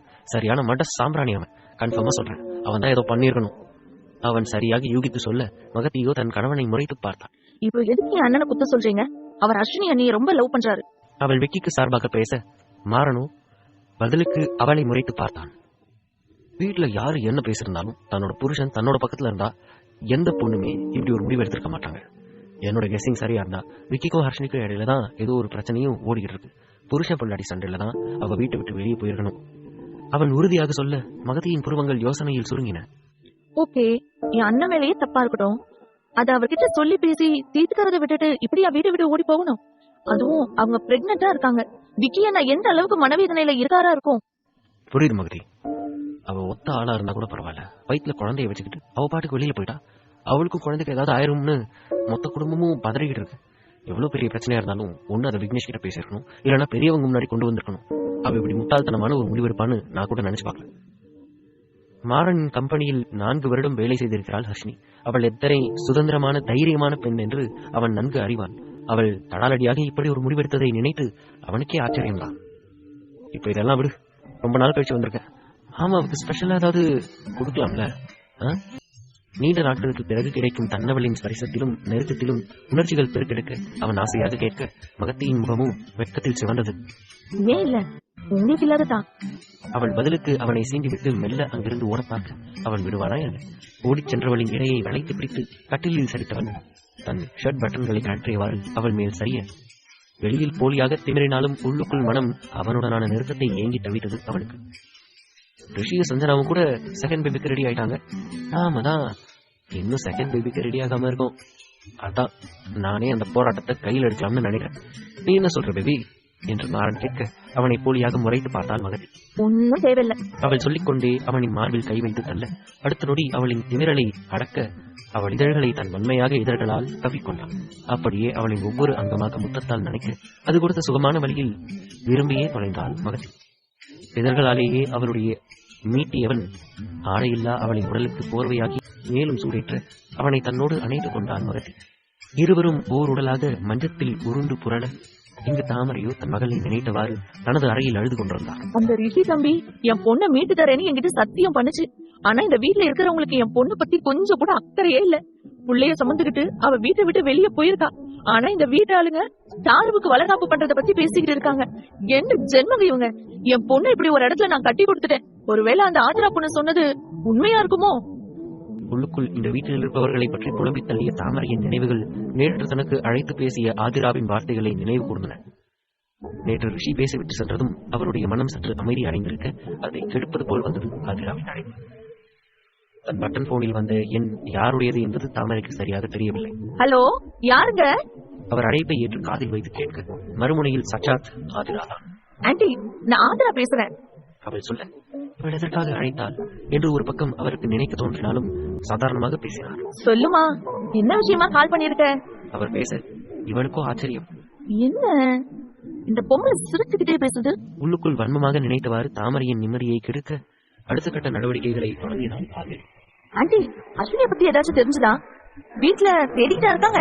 அவள் மெல்ல வலையை வீச அந்த வலையில் பெரிய மீன் அங்கு சிக்கிக் கொண்டார் தாமரை. ரிஷி தம்பி கண்டுபிடிச்சு தரேன்னு எனக்கு சத்தியம் பண்ணிருக்காரு. எனக்கு அவர் மேல முழு நம்பிக்கை இருக்கு. கண்டிப்பா என் பொண்ணை தேடி கண்டுபிடிச்சிருவாரு. அவர் அவன் மேலுள்ள நம்பிக்கையை பேச ஆதிராவால் பொறுக்க முடியவில்லை. ஆண்டி, நீங்க தெரிஞ்சுதான் பேசுறீங்களா? அந்த வீட்டாளுங்க அத்தனை பேருக்கும் அஸ்வினி இருக்கிற இடம் தெரியும். ஏன் ரிஷிக்கு கூட தெரியும். ஆனா போய் தேட மாட்டாங்க. ஏன்னா அவங்களுக்கு அஸ்வினிய பிடிக்கல. அவள் சொல்லி முடிக்க திகைத்து போனார் தாமரை. நீ சும்மா அவங்க மேல பழிக்க போடாதம்மா. எனக்கு தெரியும், ரிஷி தம்பி சொல்லியிருக்காரு. அஸ்வினி இருக்கிற இடம் மட்டும் தெரிஞ்சிருந்தா கண்டிப்பா இப்ப போய் என் பொண்ணை கூட்டிட்டு வந்திருப்பாங்க. நீ சொல்ற மாதிரி கிடையாது. அவர் உறுதியாக சொல்ல விஷமமாக சிரித்தாள் ஆதிரா. ஆண்டி, அந்த வீட்டாளுங்க உங்களை நல்லா ஏமாத்திக்கிட்டு இருக்காங்க. டேம் ஷூர் அவங்களுக்கு அஸ்வினி இருக்கிற இடம் நல்லாவே தெரியும். விக்னேஷுக்கு கூட தெரியும். தெரிஞ்சுக்கிட்டே தான் போய் தேட மாட்டேங்கிறாரு. உங்களுக்கு சந்தேகமா இருக்கும், ஆனா போக போக நீங்களே தெரிஞ்சுக்குவீங்க. அவள் சொல்லிவிட்டு அழைப்பை துண்டித்திருக்க ஆரம்பத்தில் அதை பெரிதாக கண்டுகொள்ளாத தாமரை இப்போது ஹர்ஷினி இல்லாத கவலையே இல்லாமல் சாருவுக்கு வளைகாப்பு நடத்துவதாக இவர்கள் பேசவும் ஆதிரா சொன்னது உண்மையாக இருக்குமோ என யோசிக்க ஆரம்பித்துவிட்டார். அந்த யோசனையிலேயே அன்றைய நாளை கழித்தவர் அடுத்த நாள் யாரிடம் விசாரிக்கலாம் என்ற யோசனையோடு சமையலறைக்குள் நுழைய அங்கு பழங்களை வெட்டி கொண்டிருந்த நந்தினிதான் தாமரையின் விழிகளுக்கு சிக்கினாள். இந்த பொண்ணு கிட்ட கேட்கலாமா? கண்டிப்பா இவளுக்கு தெரிஞ்சிருக்கும். ஆனா நாம கேட்டு சொல்வாளா? ஒரு பொண்ணோட கஷ்டம் ஒரு பொண்ணுக்கு தெரியும். இவளோட கால்ல விழுந்தாச்சும் உண்மையை தெரிஞ்சுக்கணும். உள்ளுக்குள் யோசித்தவாறு அவர் நந்தினியை எதிரே சென்று நிற்க அரவம் உணர்ந்து நிமிர்ந்து பார்த்த நந்தினி திடீரென்று தன் முன் தாமரை வந்து நிற்கவும் முதலில் திருக்கிட்டாலும் பின் மெல்லிய சிரிப்போடு முடிவு கொண்டார். ஆனால் தாமரை அவளையே குறுகுறுவென பார்த்துக் கொண்டிருந்தாரே தவிர எதுவுமே பேசவில்லை. மீண்டும் நிமிர்ந்து நந்தினி சுற்றி முற்றி பார்த்துவிட்டு அவர் தன்னையே பார்ப்பதை உணர்ந்து சற்று பயந்துதான் போனாள். இன்னும் ஆண்டி, காப்பி ஏதாச்சும் போட்டு தரவா? அவள் சற்று தயக்கமாக கேட்க சட்டென அவளின் இரு கைகளையும் பெற்றுக் கொண்டார் தாமரை. அம்மா, நீயும் என் பொண்ணு மாதிரிதான். அவளோட வயசுதான் உனக்கும் இருக்கும். உனக்கு அவ இருக்கிற இடம் தெரியும்னு மட்டும் எனக்கு நல்லாவே தெரியும். தயவு செஞ்சு அவ எங்க இருக்கான்னு சொல்லுமா. நான் போய் அவளை அழைச்சிட்டு வரேன். வீட்டை சுத்தம் பண்ணி பாத்திரம் தேய்ச்சாவது என் பொண்ணையும் என் பேர குழந்தையும் நான் பாத்துப்பேன். அது எங்க இருக்குன்னு மட்டும் சொல்லுமா. தயவு செஞ்சு சொல்லு. அவர் அழுது கொண்டே அவளின் கைகளை பிடித்து கெஞ்ச திடீரென அவர் நடந்து கொண்ட விதத்தில் நந்தினிக்கு திக்கென்று இருந்தது. கூடவே அதிர்ச்சியாகவும் இருந்தது அவளுக்கு. ஐயோ கடவுளே, அஸ்வின் இருக்கிற இடம் எனக்கு தெரியும்னு இவங்க எப்படி தெரியும்? யாரு சொல்லிருப்பாங்கன்னு தெரியலையே. ஒருவேளை என் புருஷனா இருக்குமோ? இருக்கும். அவன் தான் ஓட்டவாய். யார்கிட்டயாச்சும் உளறி இருப்பான். ஆனா இவங்களுக்கு தெரிஞ்சாதான் என்ன? என் புருஷன் கிட்ட சொல்லியும் அது வேலைக்கு ஆகல. சரின்னு விக்கி கிட்ட சொல்லி அவனாச்சும் அவன் பொண்டாட்டிய தேடி போய் சமாதானப்படுத்தி அழைச்சிட்டு வருவான்னு பார்த்தா அவனும் தேட முடியாது போடான்னு சொல்லிட்டு போயிட்டான். பேசாம நாம இவங்க கிட்ட சொல்லலாம், இவங்களாச்சும் அவங்க பொண்ணை தேடி போய் அழைச்சிட்டு வருவாங்க. உள்ளுக்குள் நினைத்துக் கொண்டவள் அவர் பற்றி இருந்த கரங்களை மெல்ல அவளின் கரங்களில் இருந்து இழுத்துக் கொண்டாள். ஆண்டி, எனக்கு தெரியும்னு உங்களுக்கு எப்படி தெரியும்னு எனக்கு தெரியல. ஆனா நீங்களாச்சும் போய் உங்க பொண்ணை சமாதானப்படுத்தி அழைச்சிட்டு வாங்க. அஸ்வினி வந்தாலே வீட்டுல நடக்கிற பாதி பிரச்சனை சரியாகிடும்.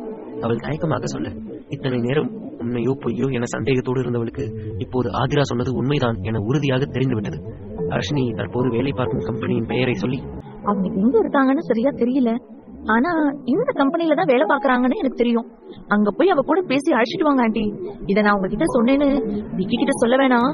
சொல்லி முடித்து சுற்றி முற்றி பார்த்துவிட்டு நந்தினி அங்கிருந்து சென்றுவிட தாமரைக்கு தன் மகன் இருக்கும் இடம் தெரிந்து விட்டதில் ஒரு பக்கம் சந்தோஷம் என்றால் இன்னொரு புறம் மனம் ஆதங்கத்தை குறித்தது. அப்ப இந்த வீட்டுல எல்லாருக்குமே அஸ்வினி இருக்கிற இடம் தெரியும், தெரிஞ்சுக்கிட்டேதான் அவளை தேடாம இருந்திருக்காங்க. சே, இப்படிப்பட்ட ஒரு குடும்பத்திலே என் பொண்ணை நான் அத்தனை போராட்டத்துக்கு மத்தியில கட்டி கொடுத்தேன். என் பொண்ணு கிட்ட நானே போய் பேசுறேன், அவளை சமாதானப்படுத்திட்டு முதல் வேலையா இந்த ஊரை விட்டே போயிடணும். இந்த குடும்பமும் வேணாம், இந்த குடும்பத்து பையனும் அஸ்வினிக்கு வேணாம். தவறாக யூகித்து மனதிற்குள் ஏதேதோ யோசித்தவாறு கோபத்தில் யாரிடமும் பேசாமல் தனது அறைக்குள் சென்று கதவடைத்துக் கொண்டார் தாமரை.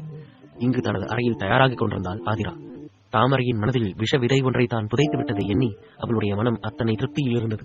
அந்த சந்தோஷத்தோடு விக்னேஷை பார்க்க அவனுடைய கம்பெனிக்கு அவள் செல்ல அங்கு தன்னுடைய அறையின் புருவத்தை நீவி விட்டவாறு ஏதோ ஒரு யோசனையில் அமர்ந்திருந்தவனுக்கு ஆதிரா தன் முன்னே அமர்ந்திருப்பது கூட சுத்தமாக தெரியவில்லை.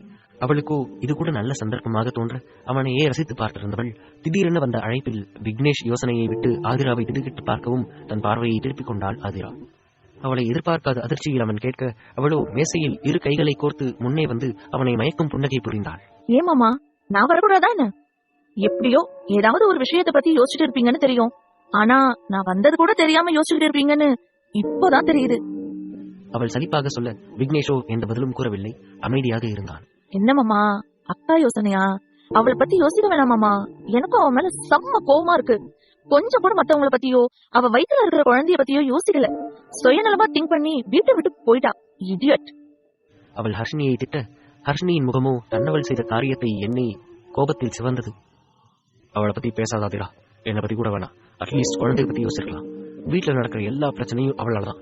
எல்லாத்தையும் பண்ணிட்டு மேடம் போய் இப்ப நிம்மதியா இருக்காங்க. அவளை அவன் அடக்க முடியாத ஆத்திரத்தில் பட்டலை கடிக்க ஆதிராவுக்கு அத்தனை சந்தோஷமாக இருந்தது. இதுதான் விக்கி வேணும் எனக்கு. நீ அந்த அஸ்வினிய போக போக வெறுத்துட்டே போகணும். அவ திரும்ப உன் வாழ்க்கையில வரவே கூடாது. நான் வரவும் விட மாட்டேன். இன்னும் கொஞ்ச நாள் தான் விக்கி, நீ எனக்கு முழுசா சொந்தமாக்கிடுவ. ஆதிரா உள்ளுக்குள் சந்தோஷமாக நினைத்து கொண்டு இங்கு விக்னேஷோ தனக்குள் வேறொரு திட்டத்தை தீட்டிக் கொண்டாச்சு. யோசிக்காம என்னை விட்டு ஈஸியா போனால நினைப்பே இல்லாம நான் சந்தோஷமா இருக்குன்னு காட்டினடி. அதுக்கு ஃபர்ஸ்ட் ஸ்டெப்பா நான் பண்ண போற காரியத்தை பொறுக்க முடியாம அவன் மனதிற்குள்ளேயே தன்னவளுடன் சவால் விட்டு முன்னே அமர்ந்திருந்த ஆதிராவை ஆர்வமாக பார்த்தான். ஆதிரா, ஒரு ப்ராஜெக்டுக்காக நான் ஒரு கம்பெனியோட பார்ட்னர்ஷிப் வச்சிருக்கேன். ஸோ அதை செலிப்ரேட் பண்றதுக்காக நாளைக்கு பிரைவேட் பார்ட்டி வச்சிருக்கோம். நீ கண்டிப்பா என்னோட அந்த பார்ட்டிக்கு வரணும். என்னோட வரணும், புரியுதா? அவன் தன்னுடன் வர வேண்டும் என்பதை அழுத்தி கூற ஆதிராவுக்கு இன்ப அதிர்ச்சிக்கு மேல் அதிர்ச்சியாக இருந்தது. நிஜமாதான் சொல்றீங்களா விக்கி? உங்க கூட வரணும்னு என்கிட்ட கேக்குறீங்க, ரைட்? அவள் ஆச்சரியமாக கேட்க அவனோ போலி புன்னகையோடு மேலும் கீழும் தலையாட்ட அவனின் திட்டம் புரியாமல் மனதிற்குள் துள்ளி குதிக்க ஆரம்பித்து விட்டாள் ஆதிரா. ஏன் ஆதிரா, உனக்கு வர முடியலையா? நான் உன்னை ஃபோர்ஸ் பண்ணல. அவன் சாதாரணமாக சொல்ல எங்கு கிடைத்த வாய்ப்பு தவறிவிடுமோ என பதறிவிட்டாள் ஆதிரா. விக்கி, நான் வரேன். நீங்க டைம் அண்ட் லொகேஷனை மட்டும் அனுப்பி விடுங்க. நீங்க சொல்ற டைமுக்கு முன்னாடியே நான் அங்க இருப்பேன். அவள் சொல்ல விக்னேஷோ ஹர்ஷினியை நினைத்து கேலியாக இதழை வளைந்து சிரித்தாள். அதே நேரம் மாதேஷ் தன்னிடம் நடந்து கொண்ட விதத்தை யோசித்தவாறு அறையில் குறுக்கும் நெருக்கமாக நடந்து கொண்டிருந்தாள் ஹர்ஷினி. அவர் எல்லா ஸ்டாஃப் கிட்டையும் என் கூட நடந்துகிட்ட மாதிரி தான் நடந்துக்குவாரா? என்னை கொண்டு போய் அவர் சீட்ல உட்கார வச்சுட்டாரே. இத பத்தி வெளியில இருக்கிறவங்க யார்கிட்ட சொன்னாலும் தப்பா தான் எடுத்துப்பாங்க. ஆனா அவர் ரொம்ப ஃப்ரெண்ட்லியா பழகுறாரு. அவரை பார்த்தா தப்பா நினைக்கவும் தோணல. இருந்தாலும் அலட்டா இருந்து ஹர்ஷினி. தனக்குள்ளேயே பேசிக் கொண்டவளுக்கு இப்போது விக்னேஷின் முகம் மனக்கண் முன் தோன்ற கட்டிலில் தலையை சாய்த்த ஹர்ஷினி தன் வயிற்றை வருடிக்கொண்டு அழுதவாறே உறங்கிப் போனாள். விக்னேஷின் அலுவலகத்திலிருந்து வீட்டுக்கு வந்து சேர்ந்த ஆதிராவால் நிலை கொள்ளவே முடியவில்லை. அந்த அளவுக்கு அவள் சந்தோஷமாக இருக்க ஒரே ஒரு காரணம் விக்னேஷ் தான். ஓ மை காட் விக்கி, இந்த ஆதிரா ஒரு விஷயத்தை நினைச்சா செய்யாம விட மாட்டான். ஆனா நீங்க இந்த அளவு சீக்கிரமா என்னோட வலையில வந்து விழுவீங்கன்னு நான் எதிர்பார்க்கவே இல்லை விக்கி. இந்த மொமெண்ட் என்னோட வாழ்க்கையில நடக்க இன்னும் எத்தனை நாள் இருக்குன்னு நினைச்சு நான் காத்துட்டே இருந்தேன். இத்தனை நாள் நான் உங்க கூட கனவுல வாழ்ந்த வாழ்க்கைய இனி நான் நிஜத்துல வாழ போற விக்கி. என்னோட முதல் ஸ்டெப் நீங்க அஸ்வினியை வெறுக்கணும். அது இப்ப நடந்துருச்சு. அடுத்த ஸ்டெப் அவ கண் முன்னாடியே நீங்க எனக்கு கல்யாணம் பண்ணிக்கணும். அவளை விட நான் தான் உங்களை ரொம்ப லவ் பண்றேன்னு அடுத்து நீங்க புரிஞ்சுக்கணும். நான் உங்களை எந்த அளவுக்கு காதலிக்கிறேன்னு உங்களுக்கு புரிய வைக்கிறேன் விக்கி. அதுக்கப்புறம் நீங்க என்ன தவிர வேற எந்த பொண்ணையும் ஏறெடுத்து கூட பார்க்க மாட்டீங்க. எனக்கு எவ்வளவு சந்தோஷமா இருக்கு. ஐயோ, ஃபர்ஸ்ட் இந்த பெரியப்பா கிட்ட தான் சொல்லணும். அவர் தான் என்னை விட ரொம்ப சந்தோஷப்படுவாரு. தன்னுடைய அறையில் இருந்த கண்ணாடிக்கு முன்னிருந்து தன்னுடனே பேசிக் கொண்டிருந்த ஆதிரா அடுத்த கணமே விஸ்வநாதனுக்கு அழைப்பை ஏற்படுத்த மறுமுனையில் இருந்து அவரோ பலமுறை யோசித்துவிட்டே அந்த அழைப்பை ஏற்றார். சொல்லு ஆதிரா, என்ன ஆபீஸ் டைம்ல கால் பண்ணிருக்க? அவர் புரியாமல் கேட்க அதற்கு பின் வேறொரு அர்த்தமும் புதைந்திருந்தது. இன்று என்ன வில்லங்கத்தை விலைக்கு வாங்க வச்சிருக்கிறையோ எனும் செய்தி தாங்கி அவர் அதை கேட்டிருக்க. பெரியப்பா, ஐ மேட் இட். இத நான் நேரா தான் உங்ககிட்ட சொல்லணும். ஆபீஸ்க்கு வரட்டுமா இல்ல நீங்க ஆபீஸ்ல இருந்து வந்ததுக்கு அப்புறம் சொல்லட்டுமா? அவள் சிரித்தபடியே கேட்டுக்கொண்டிருக்க இவளுடைய இந்த சந்தோஷத்திற்கான பின்னணி அவருக்கு சாதகமாக இருக்குமோ அல்லது ஏதேனும் பிரச்சனையாக இருக்குமோ என்று நினைத்தவருக்கு தலையே சுற்ற ஆரம்பித்து விட்டது. அவள் கூறுவது போல அலுவலகத்தில் இருந்து சென்றவுடன் கேட்கும் வரை அவருக்கு பொறுமை இருக்கவில்லை. எதுவா இருந்தாலும் இப்பவே சொல்லாதரா, என்னால சஸ்பென்ஸை தாங்க முடியாது. எப்படியோ அவர் கேட்டுவிட முதலில் சொல்ல எத்தனைத்து விட்டு பின்பு நோ விஸ்வநாதன் அங்கிள், இந்த விஷயத்தை நேர்ல சொல்றதுதான் கரெக்டா இருக்கும். மீண்டும் ஆரம்பித்த புள்ளிக்கு அவள் வந்து நிற்க எரிச்சலாக இருந்தது விஸ்வநாதனுக்கு. சரி, அப்படின்னா நீ கிளம்பி என்னோட ஆபீஸுக்கு வந்துரு. அவர் யோசனையை கூற எஸ் அங்கிள், அதுதான் கரெக்டா இருக்கும். உங்க ஆபீஸ்ல ஆரம்பிச்சது அங்கேயே முடியட்டும். கூறிவிட்டு அவள் பாட்டுக்கு அழைப்பை துண்டித்துவிட என்ன ஆரம்பித்து என்ன முடிந்தது என்று எதுவுமே தெரியாமல் தலைமுடியை வைத்துக் கொண்டு அமர்ந்திருந்தார் விஸ்வநாதன். அதே மற்றொரு முனையில் தன்னுடைய கட்டில் ஓரத்தில் அமர்ந்து ஏதேதோ கனவு கண்டபடி சிரித்துக் கொண்டிருந்தாள் கயல். அடுத்த நாள் விடிந்தால் அவளுக்கு திருமணம் என்பதை அவளால் நம்பவே முடியவில்லை. தன் அம்மாவுடைய புகைப்படத்தை அவளது கையில் வைத்துக் கொண்டு அழாமல் முதல் முறை அம்மாவுடன் பேசும் நாள் என்றால் அவள் வாழ்க்கையில் இதுதான். அம்மா, நீ இப்போ இங்க இருந்தா ரொம்ப சந்தோஷப்பட்டிருப்ப. சிண்ட்ரெல்லா ஸ்டோரி உனக்கு ஞாபகம் இருக்காமா? அந்த கதையை நீதான் என்கிட்ட சொன்ன. நானும் அந்த கதையில வர மாதிரியே நீ இறந்து போனதுக்கு அப்புறம் என்னோட பிரின்ஸ் சாமிங் என்ன மீட்டெடுக்க வருவார்னு கனவு கண்டுட்டே இருப்பேன். சிண்ட்ரெல்லா கதையில எப்படி சித்தி கொடுமையோ அதே மாதிரிதான் எனக்கு ஆதிரா கொடுமை. அதுல இருந்து இளவரசன் போல என்ன வந்து காப்பாற்றினது என்னோட யுகன் தான். உங்களுக்கு ஒண்ணு தெரியுமாமா, நான் இப்ப இருக்கிறது கூட அவரோட அரண்மனையில தான். உண்மையாவே என்ன ஒரு பிரின்சஸ் மாதிரி தான் அவர் பாத்துக்கிறாரு. யுவன் என் வாழ்க்கைக்குள்ள வர வரைக்கும் இந்த மாதிரி ஒரு ஆள் வந்து காப்பாத்துறது எல்லாம் கனவுல மட்டும் தான் நடக்கும்னு நினைச்சிட்டு இருந்தேன். ரியல் லைஃப்ல நடந்துச்சுமா. என்னோட இருட்டு பூசின வாழ்க்கைக்குள்ள ஒளியா வந்த என்னோட யுவனோட லைஃப்லயும் நான் ஒரு ஒளியா இருக்கணும்னு ஆசைப்படுறேன். அவருக்கு எந்த விதமான கஷ்டமும் நான் வரவிட மாட்டேன். அவரை எவ்வளவு சந்தோஷமா வச்சுக்க முடியுமோ அவ்வளவு சந்தோஷமா வச்சுக்க. ஒரு தடவை கூட அவர் என்கிட்ட முகம் சொல்லிச்சு பேசினதே இல்ல தெரியுமா? அந்த அளவுக்கு நான் ரொம்ப லக்கிமா. இந்த லக்கின்ற வார்த்தையை கூட அவர் வந்ததுக்கு அப்புறம் தான் நான் அடிக்கடி யூஸ் பண்றேன். அவர் என்னோட லைஃப்ல நடந்த ஒரு மிராக்கிள். அவள் பாட்டுக்கு தன் அம்மாவின் புகைப்படத்தை பார்த்து யுகன் தன் வாழ்க்கையில் எந்த அளவு முக்கியமானவன் என்று அணுவாய் ரசித்து கூறிக்கொண்டிருக்க ஏதோ ஒரு ஃபைலை மறந்துவிட்டு அலுவலகம் சென்றிருந்தவன் அதை இருப்பதற்காக அங்கு மீண்டும் வந்திருந்த போது கயல் பேசிய அனைத்தையும் கேட்டு ஸ்தம்பித்துத்தான் போனான். ஒரு புதுவிதமான உணர்ச்சி அவனை ஆட்கொள்ள என்ன உணர்கிறோம் என்றே தெரியாத ஒரு விதமான மகிழ்ச்சி வெள்ளத்தில் மூழ்கிய யுகன் தன்னவளின் ஒவ்வொரு வார்த்தையிலும் கண்கலங்கி நின்றான். பின்னால் ஏதோ அரவம் உணர்ந்து சட்டன கையில் தன் பார்வையை சுழலவிட அவளுக்கு பின்னே நின்று கொண்டிருந்த யுகனை பார்த்து ஒரு நொடி இன்ப அதிர்ச்சி அடைந்தவள் இத்தனை நேரம் கொட்டிக் கொண்டிருந்த வார்த்தைகளுக்கு அப்பாற்பட்ட அன்புடன் அவனை ஓடிச் சென்று அணைத்துக் கொண்டாள். அவளே கட்டிப்பிடித்த பிறகு யுகனை பற்றி சொல்லவா வேண்டும்? அவளை அணைத்தபடியே அறைக்குள் வந்தவன் அப்படியே கதவை தாழிட்டு சாற்ற வழக்கம் போல அவளுடைய இதழை மட்டும் தீண்டாமல் அவளுடைய கண்ணம் கழுத்து என்று மொத்தத்தையும் தீண்டி அவளை வெட்கமுற செய்தவன் இதழ் முத்தத்தின் இன்பத்தை மட்டும் முதலிரவில் தான் அவளுக்காக பரிசாக வழங்க வேண்டும் என்று தனக்குள் உறுதி கொடுத்தான். கயலுக்கும் அது குறித்து எதுவும் தெரியாது என்பதால் அவளும் இதழ்முத்தத்தை பற்றி யோசிப்பது கூட இல்லை. யுகன் தந்து கொண்டிருக்கும் சிறு சிறு முத்தங்களையே வெளியெறித்து வாங்கிக் கொள்ளும் அவளுக்கு இதழ்முத்தம் எல்லாம் நிச்சயம் மிகப்பெரிய விடயமாகத்தான் இருக்கக்கூடும். தன் கணவனாக போகும் யுகனின் அரவணைப்பில் கண் கலங்கி கயல் நின்று கொண்டிருக்க இங்கு தன்னுடைய அறையில் வெறும் தலையணையை தன்னுடைய கணவனாய் எண்ணி கட்டிப்பிடித்துக் கொண்டு கண்ணீரோடு படுத்திருந்தாள் ஹர்ஷினி. குறிப்பிட்ட நேரம் வரை அவளுடைய வாழ்க்கையில் நடந்த கசப்பான எண்ணங்களை நினைத்து அழுது கொண்டிருந்தவள் பின்பு தன்னுடைய குழந்தையின் நலன் கருதி அப்படிப்பட்ட எண்ணங்களை நினைப்பதை தவிர்த்துக் கொண்டாள். வேறு எதையாவது பற்றி நினைக்கலாம் என்று யோசித்துக் கொண்டிருந்தவளின் எண்ணங்கள் எல்லாம் தன்னிச்சையாக அன்று மாதவியை கண்ட நொடியை நாரி கடந்து செல்ல அடுத்த கணம் வேறு விதமான ஒரு மன உளைச்சல் அவளை ஆட்கொண்டது. அன்று இரவு மாதவி வயிற்று வலியால் துடித்துக் கொண்டிருக்கும் போது தனக்கு என்ன என்று ஹர்ஷினியால் உறங்க முடியவில்லை. மனிதாபிமானத்தின் அடிப்படையில் அவள் எழுந்து சென்று என்னவென்று கேட்டபோது கூட எதுவும் இல்லை என்று மாதவி மறுத்திருந்தாள். இருப்பினும் மீண்டும் எழுந்து சென்று என்னவென அவள் பார்க்கும்போது மாதவியின் வயிற்றில் இருந்த பெரிய தழும்பு ஹர்ஷினியை வெகுபாய் கலக்கமுறை செய்திருந்தாள். அந்த மாட்டெல்லாம் பார்த்தா யாரும் அவளோட வயிற்றுல பூட் சாலால உதச்சிருக்கணும். அதை சுத்தி இருந்த சின்ன சின்ன காயங்கள் சிகரெட்டால யாராவது சுட்டு இருக்கணும். அந்த அளவுக்கு அவளுக்கு கொடுமை பண்றவங்க யாரு? இவன் நிச்சயமா மத்தவங்க சொல்ற மாதிரி ஏதோ தப்பு பண்றான்னு மட்டும் புரியுது. ஆனா எதுக்காக பண்றான்னு புரியல. எல்லா தப்பு பண்றவங்களுக்கும் பொதுவா அதுக்கு பின்னாடி தனியா ஒரு நியாயம் இருக்கும். ஆனா அந்த நியாயம் அவங்களுக்கு மட்டும்தான் நியாயமா இருக்குமே தவிர கேட்கிற மத்தவங்களுக்கு அநியாயமா தான் இருக்கும். வாழ்க்கையில என்னதான் கஷ்டம் வந்தாலும் இப்படி பண்றது ஒரு தீர்வு அமையாதே. தனக்குள் பலவாறாய் யோசித்துக் கொண்டிருந்தவளுக்கு அப்போதும் புரியவில்லை. அவள் வீட்டை விட்டு வெளியே வந்தது கூட வாழ்க்கையில் உள்ள பிரச்சனையை தீர்ப்பதற்கு வழிவகுக்காது என்று தீவிரமாய் அவள் பாட்டுக்கு யோசித்துக் கொண்டிருக்க மீண்டும் அவளுடைய சிந்தனை மற்றும் ஒரு விஷயத்தை நோக்கி சொல்றேன். அதுதான் மாதேஷ். எனக்குள்ள ஏதோ இருக்குன்னு சொன்னாரே, ஒருவேளை என் குழந்தைய பத்தி தான் சொல்லிருப்பாரோ? அது இல்லனா அவருக்கு தெரியாத ஒரு சீக்ரெட் எனக்குள்ள இருக்குன்னு சொல்லிருப்பாரே. என்னன்னு புரியல. பட் ரொம்ப பாசமானவரா இருக்காரு. நான் கூட ரொம்ப கொடுமைக்கார முதலாளி எனக்கு வாய்ச்சிடுவானோன்னு கவலையா இருந்தேன். பரவாயில்ல, மாதேஷ் சார் ரொம்ப கனிவான ஆளாதான் இருக்காரு. நிற மாசம் ஆனதுக்கு அப்புறம் லீவு கேட்டா கண்டிப்பா கொடுப்பாருன்னு நினைக்கிறேன். இது சம்பந்தமா அவர்கிட்ட நாம கொஞ்சம் பேசி பார்க்கணும்.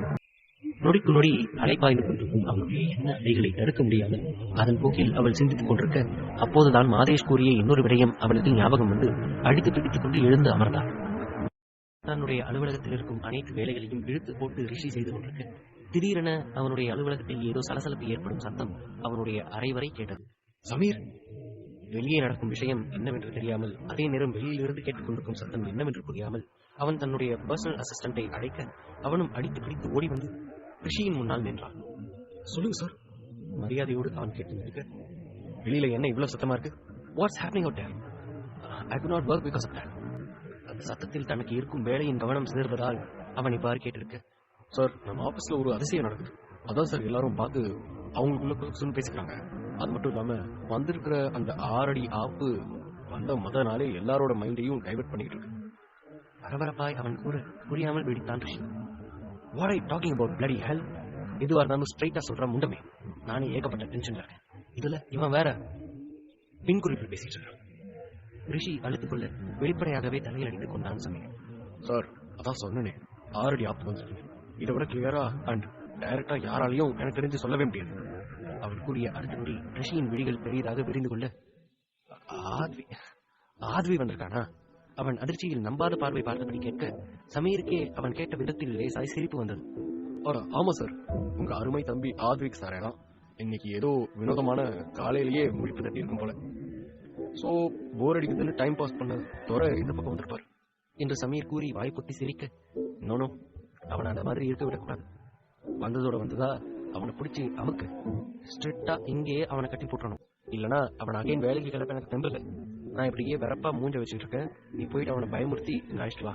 என்ன புரியுதா என்று ரிஷி கேட்க, பூம்பு மாடு போல தலையை 4 புறமும் ஆட்டிய சமீர் அடுத்த நொடியே கதவை மூடிக்கொண்டு வெளியே ஓடினான். அவன் இத்தனை பரபரப்பாய் ஓடி வருவதை பார்த்த பின்னும் அங்கு இருப்பவர்கள் யாரும் அவனை கொஞ்சம் கூட மதிக்கவே இல்லை. ஹே காய்ஸ், சார் ரொம்ப கோவத்துல இருக்கிறார். நீங்க எல்லாம் ஏன் இப்படி கத்தி கூச்சல் போட்டு இருக்கீங்க? சீக்கிரமா அவங்களோட டெஸ்க்ல போய் உட்காருங்க. சார் இப்ப கொஞ்ச நேரத்தில் வெளியே வந்து பார்த்தாருன்னா எல்லாருக்கும் வேலை போயிடும். சிறு பிள்ளைகளை பாடசாலையில் பயமுறுத்துவது போல அவன் கூட அனைவரும் அந்த கூட்டில் சிரித்தார்களே தவிர யாரும் தத்தமது இடத்தில் சென்று வரவில்லை. ஏனென்றால் இதுவரை ரிஷி வெளியில் வந்து இவ்வாறு கத்தியதும் இல்லை. சந்தோஷமாக சிரித்து பேசிக் கொண்டிருப்பவர்களை எல்லாம் வேலையை விட்டு தூக்கி விடுவேன் என்று பயமுறுத்தியதும் இல்லை. சமீர், என்ன புதுசா மிரட்டலாம் செய்ய? பிஏவுக்கு மேல ஏதாவது போஸ்டிங் உனக்கு அண்ணா தந்துட்டாரா? என்னைக்கும் இல்லாம இன்னைக்கு ரொம்ப துள்றிய என்று ஆத்விக் நக்கலாக கேட்க சுற்றி இருந்த அனைவரும் கெட்ட புக்க என்று பலமாய் சிரிக்க ஆரம்பித்தார்கள். இதையெல்லாம் உள்ளிருந்து கேட்டுக் கொண்டிருந்த ரிஷிக்கு சமீர் படும் கஷ்டம் நன்றாக புரிந்தது. ஆகவே தன்னை முழுமையாய் சரி செய்து கொண்டு தன்னுடைய முகத்தில் இருந்த ஒரு சிறு சிரிப்பையும் மறைத்துக் கொண்ட ரிஷி தன் முகத்தை கடுமையிலும் கடுமையாய் வைத்துக் கொண்டு அறையிலிருந்து வெளியே வந்தான். ஒரு நீண்ட நெடிய பெருமூச்சை இழுத்து விட்டவன் அனைவரையும் சுற்றி பார்த்துவிட்டு ஒரே கத்தல் தான் கத்தினான். மொத்த அலுவலகமும் பேச்சு மூச்சின்றி அமைதியானது. ஒரு குண்டுசி விழுந்தால் கூட கேட்கும் அளவுக்கு இப்போது அந்த இடமே பெருமையான அமைதி இருக்கு. அழுத்தமான காலடியுடன் ஆத்விக்கை நெருங்கி வந்தான் ரிஷி. அவன் வந்து கொண்டிருந்த தோரணையில் ஆத்விக்கின் உள்ளத்தில் கூட சிறு பயம் தொற்றிக் கொண்டது. அவனுடைய அதரங்கள் தானாக தந்தி அடிக்க ஆரம்பிக்க அழுத்தமாக தன்னுடைய சிரசை இல்லை எனும் விதமாக இடவளமாய் ஆடினான் ரிஷி. இந்த சொந்த பந்த மேட்டர்லாம் வீட்டு வாசலையே சிரிப்பு மாதிரி கழட்டி போட்டு வந்துடணும். இங்க வந்தா நான் உன்னுடைய பாஸ், நீ எனக்கு கீழே வேலை பார்க்கற முடியாது. So you better call me sir mister Aadvik. ஆத்விக்கின் கண்களை நேருக்கு நேராய் பார்த்தபடி ரிஷி இவ்விதம் கூற ஆத்விக் உட்பட அங்கிருந்த அனைவரின் தேகமும் ஒரு நிமிடம் உள்ளிருந்து அடங்கியது. பாஸ், சரி சார். அவன் மீண்டும் சரியாய் கூற உள்ளுக்குள் சிரிப்பு பொத்து கொண்டு வந்தாலும் தன்னுடைய தம்பியின் எதிர்காலத்தை முன்னிட்டு அதை சிரமப்பட்டு அடக்கிக் கொண்ட Rishi come to my cabin immediately கூறிவிட்டு அவன் முன்னால் நடக்க பெரும் பயத்துடன் அவன் பின்னால் மெல்ல நடந்து வந்தான். ரிஷி சார் இவ்வளவு கோபமா இருந்து நான் இதுவரைக்கும் பார்த்ததே இல்லை ஒருவன் கூற மற்றையவனும் ஆமாமா கரெக்ட் தான், உள்ள போன ஆத்விக் சார் எந்த அளவுக்கு திட்டு வாங்கிட்டு இருக்காருன்னு தெரியல, பாவம் ஆபீஸ் வந்த முதல் நாளே தரதற்க வீட்டுக்கு ஓடி போக போறாரு. தனக்குள் ஏற்பட்ட பீதியை முகத்தில் காட்டிக்கொள்ளாமல் அவனும் அதையே கூறி ஆமோதித்தான். இவ்விதம் ரிஷியின் அலுவலகத்தில் இருந்த அனைவரும் சில நொடிகள் ஆத்விக்கிற்காக கவலைப்பட்டு தமது வேலைகளில் மூழ்கிவிட எச்சிலை விழுங்கிக் கொண்டு தன் அண்ணனின் அறைக்குள் ஆத்விக் நுழைந்தான் என்றால் விஸ்வநாதனின் அறைக்குள் குதூகலமாக நுழைந்தாள் ஆதிரா. Hi uncle. உற்சாகமாக கூறிக்கொண்டே அங்கிருந்த இருக்கையில் அவள் சென்று அமர்ந்து கொள்ள என்னவாக இருக்கும் என்று வெகுவாக விஸ்வநாதனின் மூளை அவளுடைய முகத்தை பார்த்து எடை போட எத்தனித்தது. என்ன விஷயம்னு சொல்ல ஆதிரா, இந்த மாதிரி நீ நேர்ல வந்து சொல்லணுங்கிற அளவுக்கு அப்படி என்ன நடந்துச்சு? பொறுக்க முடியாமல் அவர் கேட்டுவிட ஆதிராவின் முகத்தில் இருந்த சிரிப்பு நொடிக்கு நொடி அதிகரித்துக் கொண்டே இருந்தது. நான் சொன்னா நீங்க நம்பவே மாட்டீங்க பெரியப்பா. அவள் கூறியபடியே திடீரென்று விக்னேஷுடன் கனவுகளில் மிதக்க ஆரம்பித்து விட இங்கு அவள் கூறுவதற்காக காத்துக் கொண்டிருந்த விஸ்வநாதனுக்கு தான் மண்டை காய்த்துக் கொண்டிருந்தது. நான் நம்புறது நம்பாதது எல்லாம் ஒரு பக்கம் இருக்கட்டும், தயவு செஞ்சு என்ன நடந்துச்சுன்னு சொல்லு. என்னால கொஞ்சம் கூட கெஸ் பண்ணவே முடியல, என்னால சஸ்பென்ஸ் தாங்கவும் முடியல. ஒற்றை கரத்தை தன்னுடைய நாடியில் கொடுத்தவாறு சிரித்துக் கொண்டே அவர் கூற இன்னும் பெரிதாக வாய் பிளந்து சிரித்தாள் அந்த ராட்சசி. சொல்றேன் அங்கிள், சொல்றேன். நானும் கூட தான் இது இவ்வளவு சீக்கிரம் நடக்கும்னு எதிர்பார்க்கவே இல்ல. பட் சில விஷயங்கள் நடக்கணும்னு விதியில இருந்தா நடந்தே தீரும் இல்லையா? அதே மாதிரிதான் என் வாழ்க்கையிலும் நான் நினைச்சது நடந்துருச்சு. என்னோட விக்னேஷ், என்னோட விக்கி கொஞ்சம் கொஞ்சமா அந்த அஸ்வினியோட நினைப்பு விட்டுட்டாரு. இன்னும் கொஞ்ச நாள் அவர் எனக்கு சொந்தமாக போறாரு. கூறிக்கொண்டே ஆனந்தத்தில் இருக்கையில் இருந்து எழுந்து அவள் சுற்ற ஆரம்பிக்க தான் இப்போது காதால் கேட்டது உண்மைதானா எனும் ரீதியில் ஆதிராவை விழிவிரித்து பார்த்துக் கொண்டிருந்தார் விஸ்வநாதன். நீ என்ன சொல்ற ஆதிரா? அவன் தான் ஹர்ஷினியை அவ்வளவு லவ் பண்ணானே, அதனாலதானே அவகிட்ட எதுவும் இல்லைன்னு தெரிஞ்சும் அவளை லவ் பண்ணி கல்யாணம் பண்ணிக்கிட்டான். அது எப்படி நீ இவ்வளவு கன்ஃபார்மா சொல்ற? இன்னும் கூட ஆதிரா கூறிய விஷயத்தை அவரால் நம்பவே முடியவில்லை. அஸ்வினிக்கு உண்மையிலேயே பைத்தியம் பிடிச்சிருச்சு அங்கிள். நான் பண்ண ஒரு சின்ன கோல்மால் வேலையை நம்பிக்கிட்டு அவளோட புருஷனை அவளே சந்தேகப்பட்டுட்டு வீட்டை விட்டு போயிட்டா. அவள் இன்னும் இன்னும் ஆனந்தத்தில் கூற இதெல்லாம் எனக்கும் தெரியும் தானே, ஆனா விக்னேஷ் அவளை தேடிக்கிட்டு தானே இருந்தான், அதனால தானே நீ கூட அவளை கொல்ல சொன்ன. மீண்டும் சுற்றி சுற்றி அவருக்கு புரியாத புதிராகவே வந்து நின்றது அஸ்வினியின் கதை. ஆமா அங்கிள், ஆனா இப்போ அவளை கொல்றதுக்கான தேவை இல்லாம போயிடுச்சு. உங்க பொண்ணு அஸ்வினி இப்ப பல்லு இல்லாத பாம்பு. அவளால எந்த ஆபத்தும் இல்ல. அவளே திரும்பி வந்தாலும் என்னையும் விக்னேஷையும் அவளால பிரிக்கவே முடியாது. கூறிவிட்டு அவள் வன்மமாக புன்னகைக்க ஆதிரா கூறிக்கொண்டிருக்கும் குறிப்பிட்ட சம்பவம் உண்மையா பொய்யா என்று அவருக்கு தெரியவில்லை. ஆனால் பெரிதாக ஏதோ நடந்திருக்கிறது என்பதை மட்டும் புரிந்து கொண்டவர் அவருடன் சேர்ந்து தானும் விஷமமாக சிரித்தார். ஆதிரா கூறுவதையே கேட்டுக்கொண்டிருந்த விஸ்வநாதன் தானும் சேர்ந்து அவளின் சதித்திட்டத்தில் இணைந்து சிரித்துக் கொண்டிருக்க ஆனந்தம் கொண்ட ஆதிராவோ மேலும் பேசினாள். யூ நோ வாட் அங்கிள், இன்னும் 2-3 நாள்ல விக்னேஷ் கம்பெனில ஒரு பார்ட்டி நடக்க போகுது. அது ஒரு பார்ட்னர்ஷிப் பார்ட்டி. அங்க எவ்வளவு பெரிய பெரிய பிசினஸ் மேன்ஸ் எல்லாரும் வருவாங்கல்ல. அந்த பார்ட்டிக்கு அவர் கூட நான் வரணும்னு விக்னேஷ் கூப்பிட்டு இருக்காரு அங்கிள். அவள் கேட்டு நிறுத்த, அப்படின்னா இனிமே ஹர்ஷினி அவனுக்கு தேவையில்லைன்னு அர்த்தம். அவன் கொஞ்சம் கொஞ்சமா உன் வலையில விழுந்து உன்னை காதலிக்க ஆரம்பிக்கிறான்னு அர்த்தம். ஒன்னும் இல்லாத ஹர்ஷினியை தூக்கி போட்டுட்டு எல்லாம் இருக்கிற உன்னை சூஸ் பண்ண போறான்னு அர்த்தம். அவள் கேட்டதற்கான அர்த்தத்தை அவர் அடுக்கிக் கொண்டே போக தன் காது குளிர அத்தனையையும் கேட்டவள் தன் பெரியப்பாவை முதல் முறை அன்பாய் கட்டி அணைத்தாள். எல்லாத்துக்கும் மேல அஸ்வினியை டிவோர்ஸ் பண்ணிட்டு என்ன கல்யாணம் பண்ணிக்க போறாருன்னு அர்த்தம். அதனை அவள் கூறும்போது அவளுடைய முகம் எத்தனை கொடூரமாக மாறியது என்று அவளை பார்த்துக் கொண்டிருந்த விஸ்வநாதனுக்கு மட்டுமே தெரியும். என்னோட கம்பெனி கீழே இருந்து மேல போக போகுதுன்னு அர்த்தம். தன் பங்கிற்கு அவர் மீண்டும் ஒரு அர்த்தத்தை கூற அப்போதுதான் அவள் தன் பெரியப்பாவுடன் போட்டுக்கொண்ட பழைய உடன்படிக்கையை ஞாபகம் வந்தது அவளுக்கு. விஸ்வநாதன் இவ்வளவு செய்தது ஆதிரா அவரின் தம்பியின் மகள் என்பதற்காக இல்லையே, அவருடைய கம்பெனி அடிமட்டத்தில் வீழ்ந்து கொண்டிருப்பதால் அதற்கு அவள் உதவி செய்வாள் என்பதால் மட்டும்தானே. இப்போது அதற்கான நேரம் வந்துவிட அவர் எதற்காக காத்திருக்க வேண்டும்? தனக்கான சந்தர்ப்பத்தை பயன்படுத்திக் கொண்டவர் அவள் சந்தோஷத்தில் இருக்கும் போதே இந்த விஷயத்தையும் கூறி கேட்டுவிட, டோன்ட் வரி அங்கிள், நான் இப்ப இருக்கிற சந்தோஷத்துல என்ன வேணாலும் பண்ணுவேன். நீங்க கேக்குறது ஒரு சின்ன விஷயம் தான். உங்க கம்பெனில நான் கண்டிப்பா இன்வெஸ்ட் பண்றேன். நான் உங்களுக்கு வாக்கு கொடுத்த மாதிரி ஒருவேளை அது லாஸ் ஆனாலும் உங்ககிட்ட அந்த பணத்தை நான் திருப்பி கேட்க மாட்டேன். I promise you uncle. விஸ்வநாதனின் வலது கையை வலுக்கட்டாயமாக இழுத்து அதில் அவள் சத்தியமும் செய்துவிட இதற்கு மேல் அவருக்கு வேறு என்ன வேண்டும்? Let's celebrate this Aathira. கூறிக்கொண்டே அவரும் சேர்ந்து குத்தாட்டம் போட ஆரம்பித்து விட்டார். நடுக்கடலில் மூழ்கிக் கொண்டிருப்பது தன் மகளின் வாழ்க்கை எனும் கப்பல் என்பதையும் மறந்து தந்தையானவன் தன்னை மட்டும் யோசித்து சுயநலமாய் ஒரு முடிவை எடுத்துவிட அனைத்தும் சரியாக நடந்து கொண்டிருக்கிறது என்று கூத்தடித்துக் கொண்டிருக்கும் இருவரையும் பார்த்து பெரிதாய் நகைத்தது அந்த விதி. அதே மற்றொரு முனையில் ரிஷியின் முன்னால் தலையை தொங்க போட்டு நின்று கொண்டிருந்தான் ஆத்விக். இப்போதைக்கு சம்பந்தம் இல்லாம இவ்வளவு பெரிய ஆக்டிங் கொடுத்துட்டு இருக்க அதுவே தன்னுடைய கரகரப்பான குரலில் அவன் கேட்க, நீங்க ஆபீஸ்ல இவ்வளவு ஸ்ட்ரிக்டா இருப்பீங்கன்னு எனக்கு தெரியாது. முகத்தை அப்பாவி போல வைத்துக் கொண்டு கூறினான் அவன். பின் என்ன நினைச்ச? நீ வந்ததும் உன்னை தலைக்கு மேல தூக்கி வச்சு சுத்துவேன்னு நினைச்சியா? ஒற்றை புருவத்தை உயர்த்தி ரிஷி கேட்க வேகமாக இல்லை என்னும் விதமாய் தலையாட்டின் மறுத்தான் தம்பி அவன். திருமணமே ஆனாலும் அவன் இன்னும் அந்த வீட்டின் கடைக்குட்டி அல்லவா? சாரி அண்ணா. ஆமா, நான் இங்க என்ன வேலை பார்க்க போறேன்? அவன் ஆர்வமாக கேட்க அவனை ஏற இறங்க பார்த்தான் ரிஷி. பாசா வேலை பார்க்க போறேன் அவன் முறைத்துக் கொண்டே சொல்ல, ஐயோ அண்ணா, உங்க பிளேஸ் எனக்கு வேணாம். வந்ததுமே உங்க இடத்துல நான் இருந்தா அது நல்லா இருக்காது. கொஞ்ச நாள் போனதும் பாஸா வேலை பார்க்கறேன். இப்ப எனக்கு பாஸை விட 1 இன்ச் லெவல் கம்மியா இருக்கிற வேலை ஏதாச்சும் கொடுங்க. என் கேபினும் இதே மாதிரி வசதியா இருக்குமா என்று ஆத்விக் அவன் பாட்டிற்கு பேசிக்கொண்டே போக ரிஷிக்கு இவனை என்ன செய்தால் தகும் என்று இருந்தது. ஷடப்! மேசையில் 2 கைகளையும் அடித்து அவன் அடித்தொண்டையில் இருந்து கத்த கப்சிப் என்று வாயை மூடிக்கொண்டான் Aadvik. What I thinking of yourself? இந்த விளையாட்டு பேச்செல்லாம் இதுவே முதலும் கடைசியுமா இருக்கட்டும். இனிமே வேலையில சீரியஸா சின்சியரா இருக்கணும். இங்கேயும் விளையாட்டு தரத்தை காமிச்சானா அவ்வளவுதான் சொல்லிட்டேன். அவன் கண்டிப்புடன் பேச பூம்பும் மாடு போல எல்லா பக்கமும் தலையாடி வைத்தான் ஆத்விக். சார், என்ன வேலைன்னு சொல்லவே இல்லையே என்று மீண்டும் ஆத்விக் கேட்க வெளியில் விரைப்பாக இருந்தாலும் உள்ளுக்குள் கேலியாக சிரித்துக் கொண்டான் ரிஷி. சமீர்! அவன் சமீரை அழைத்து அடுத்த நொடி அறக்க பறக்க ஓடி வந்து தன் முதலாளியின் முன் நின்றிருந்தான் சமீர். சொல்லுங்க சார். அவன் உரக்கண்ணால் ஆத்விக்கை பார்த்தபடி கேட்க, ஐ திங்க் நம்ம கன்ஸ்ட்ரக்ஷன் கம்பெனில ஒரே ஒரு வேகன்சி மட்டும் அவைலபிளா இருக்குன்னு நினைக்கிறேன். அந்த வேலையை இவனை தூக்கிக்கூட. புதுசா ஜாயின் பண்ணியிருக்கிறாருல, ஃபர்ஸ்ட் 3 months ட்ரைனிங், அப்புறம் தான் பெர்மனன்ட் ஸ்டாஃபா வேலைக்கு இருக்கும். அதுவும் உன்னோட திறமையை பொறுத்துதான் நீ பெர்மனன்ட் ஸ்டாஃபா இல்ல டெம்பரரி ஸ்டாஃபான்னு தெரிய வரும். அண்ட் உன்னை ட்ரெயின் பண்ண அங்க சீனியர்ஸ் இருக்காங்க. ஏதாச்சும் டவுட்னா அவங்க கிட்ட கேட்க. Got it? அவன் படபடவென பேசிவிட்டு ஆத்விக்கை விழிகளால் காட்டி அழைத்து சொல்லுமாறு சமீருடன் ரிஷி சொல்ல, ஆத்விக்கோ தன் அண்ணனை உதட்டியை பிதுக்கியவாறு பார்த்தான். அப்போ எனக்கு பிரைவேட் கேபின் இல்லையா? அவன் பாவமாக கேட்க பக்கென்று சிரித்து விட்டான் சமீர். இங்க எல்லாரும் மாதிரி தான் நீயும் வேலை பார்க்க போற. உனக்கு தனியா எல்லாம் கேபின் கொடுக்க முடியாது. உன்னோட டேபிளுக்கு சமீர் அழைச்சிட்டு போவான். அண்ட் ஒன் மோர் திங், இன்னைக்கு காலையில நான் ஆபீஸுக்கு கிளம்பும் போது நீயும் என் கூட வரேன்னு அடம்பிடிக்க கூடாது.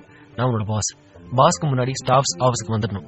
அதனால நீ பைக்லயோ பஸ்லயோ இல்லனா நடந்தோ ஆபீஸுக்கு வந்துரு. ஆனா நேரத்துக்கு ஆபீஸ்ல இருக்கணும், இல்லனா பேமெண்ட் கட் பண்றேன், புரியுதா? ரிஷி இந்த அளவுக்கு கராராக பேசுவான் என்று ஆத்விக் கொஞ்சம் கூட எதிர்பார்க்கவில்லை.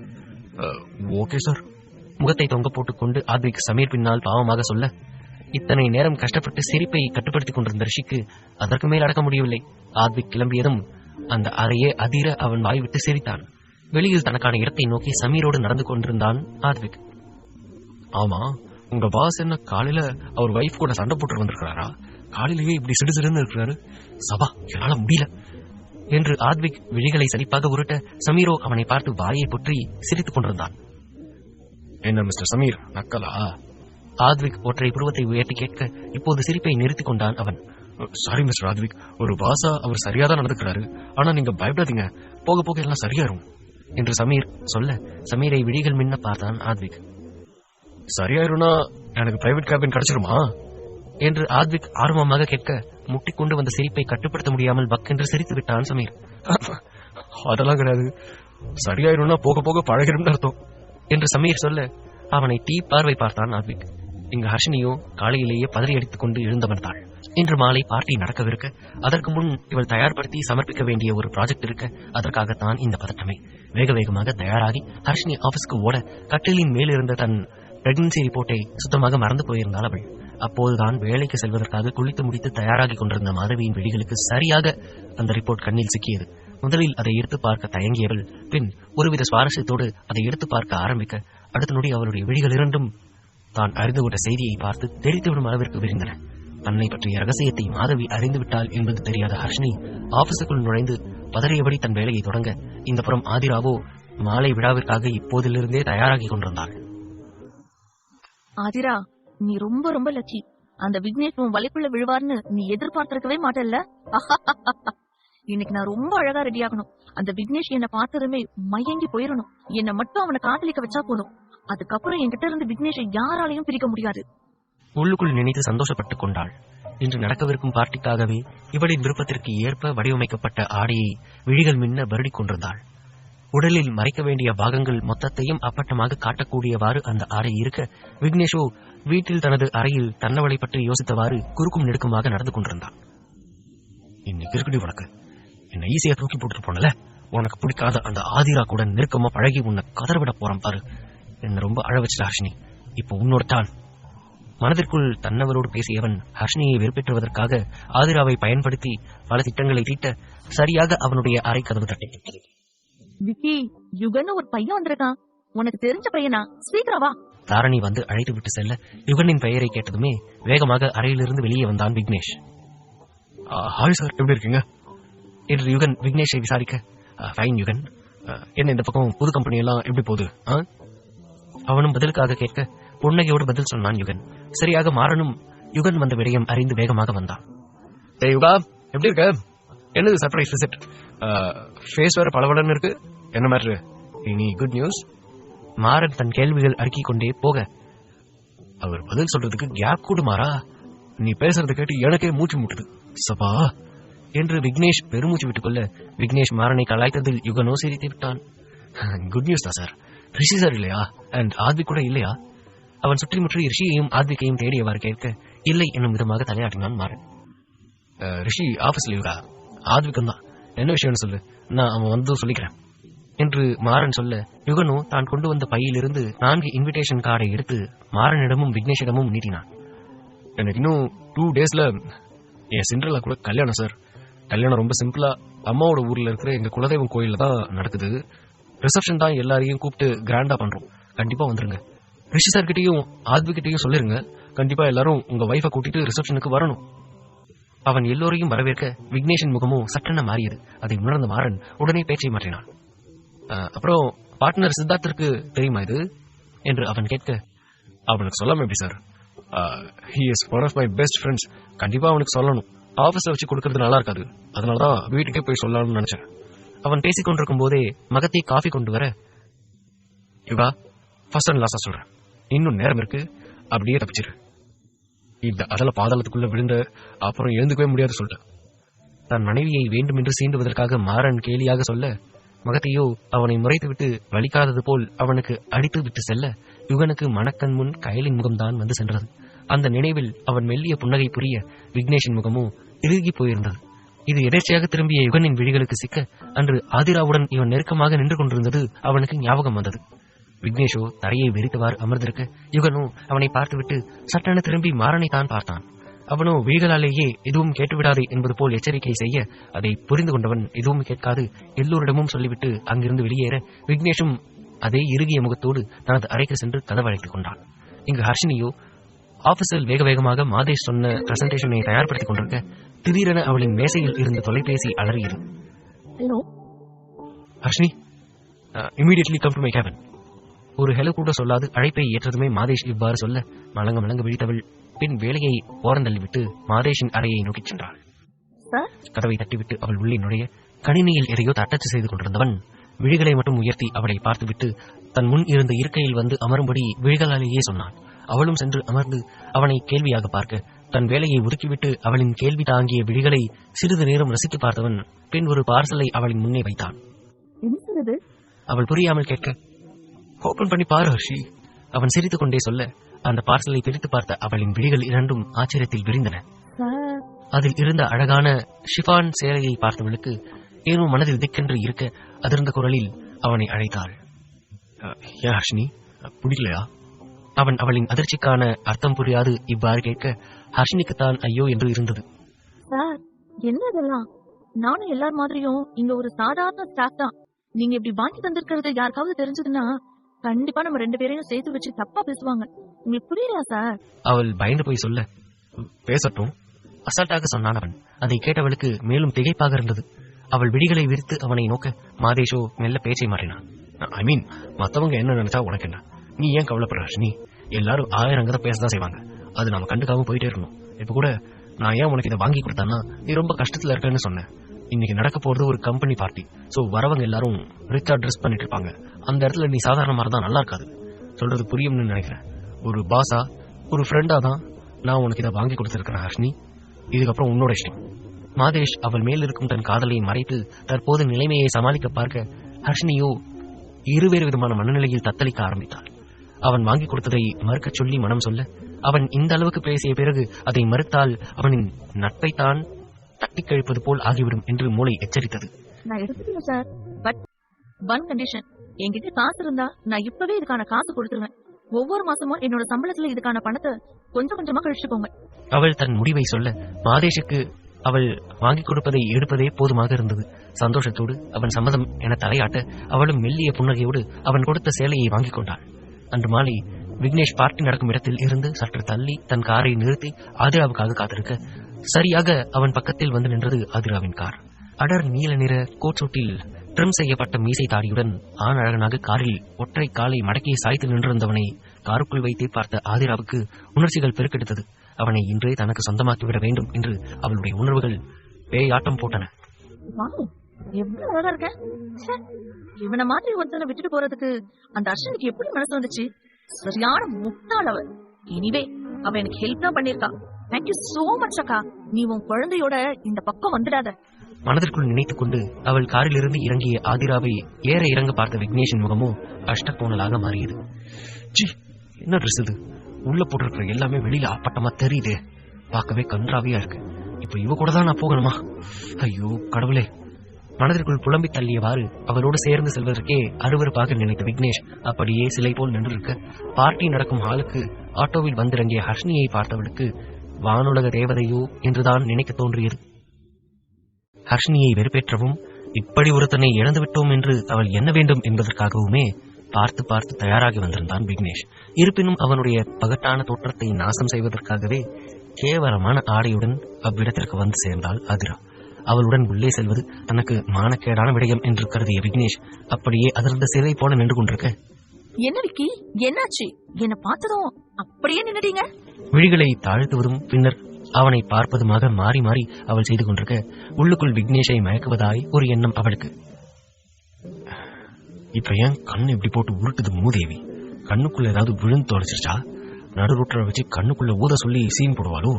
தனக்குள் யோசித்துக் கொண்டவனுக்கு எப்படியோ அங்கிருந்து உள்ளே சென்று வேறு ஏதாவது பக்கம் ஓடிவிட்டால் நல்லது என்று தோன்றியது. அது நத்திங் அதிரா, ஷல் வி கோ?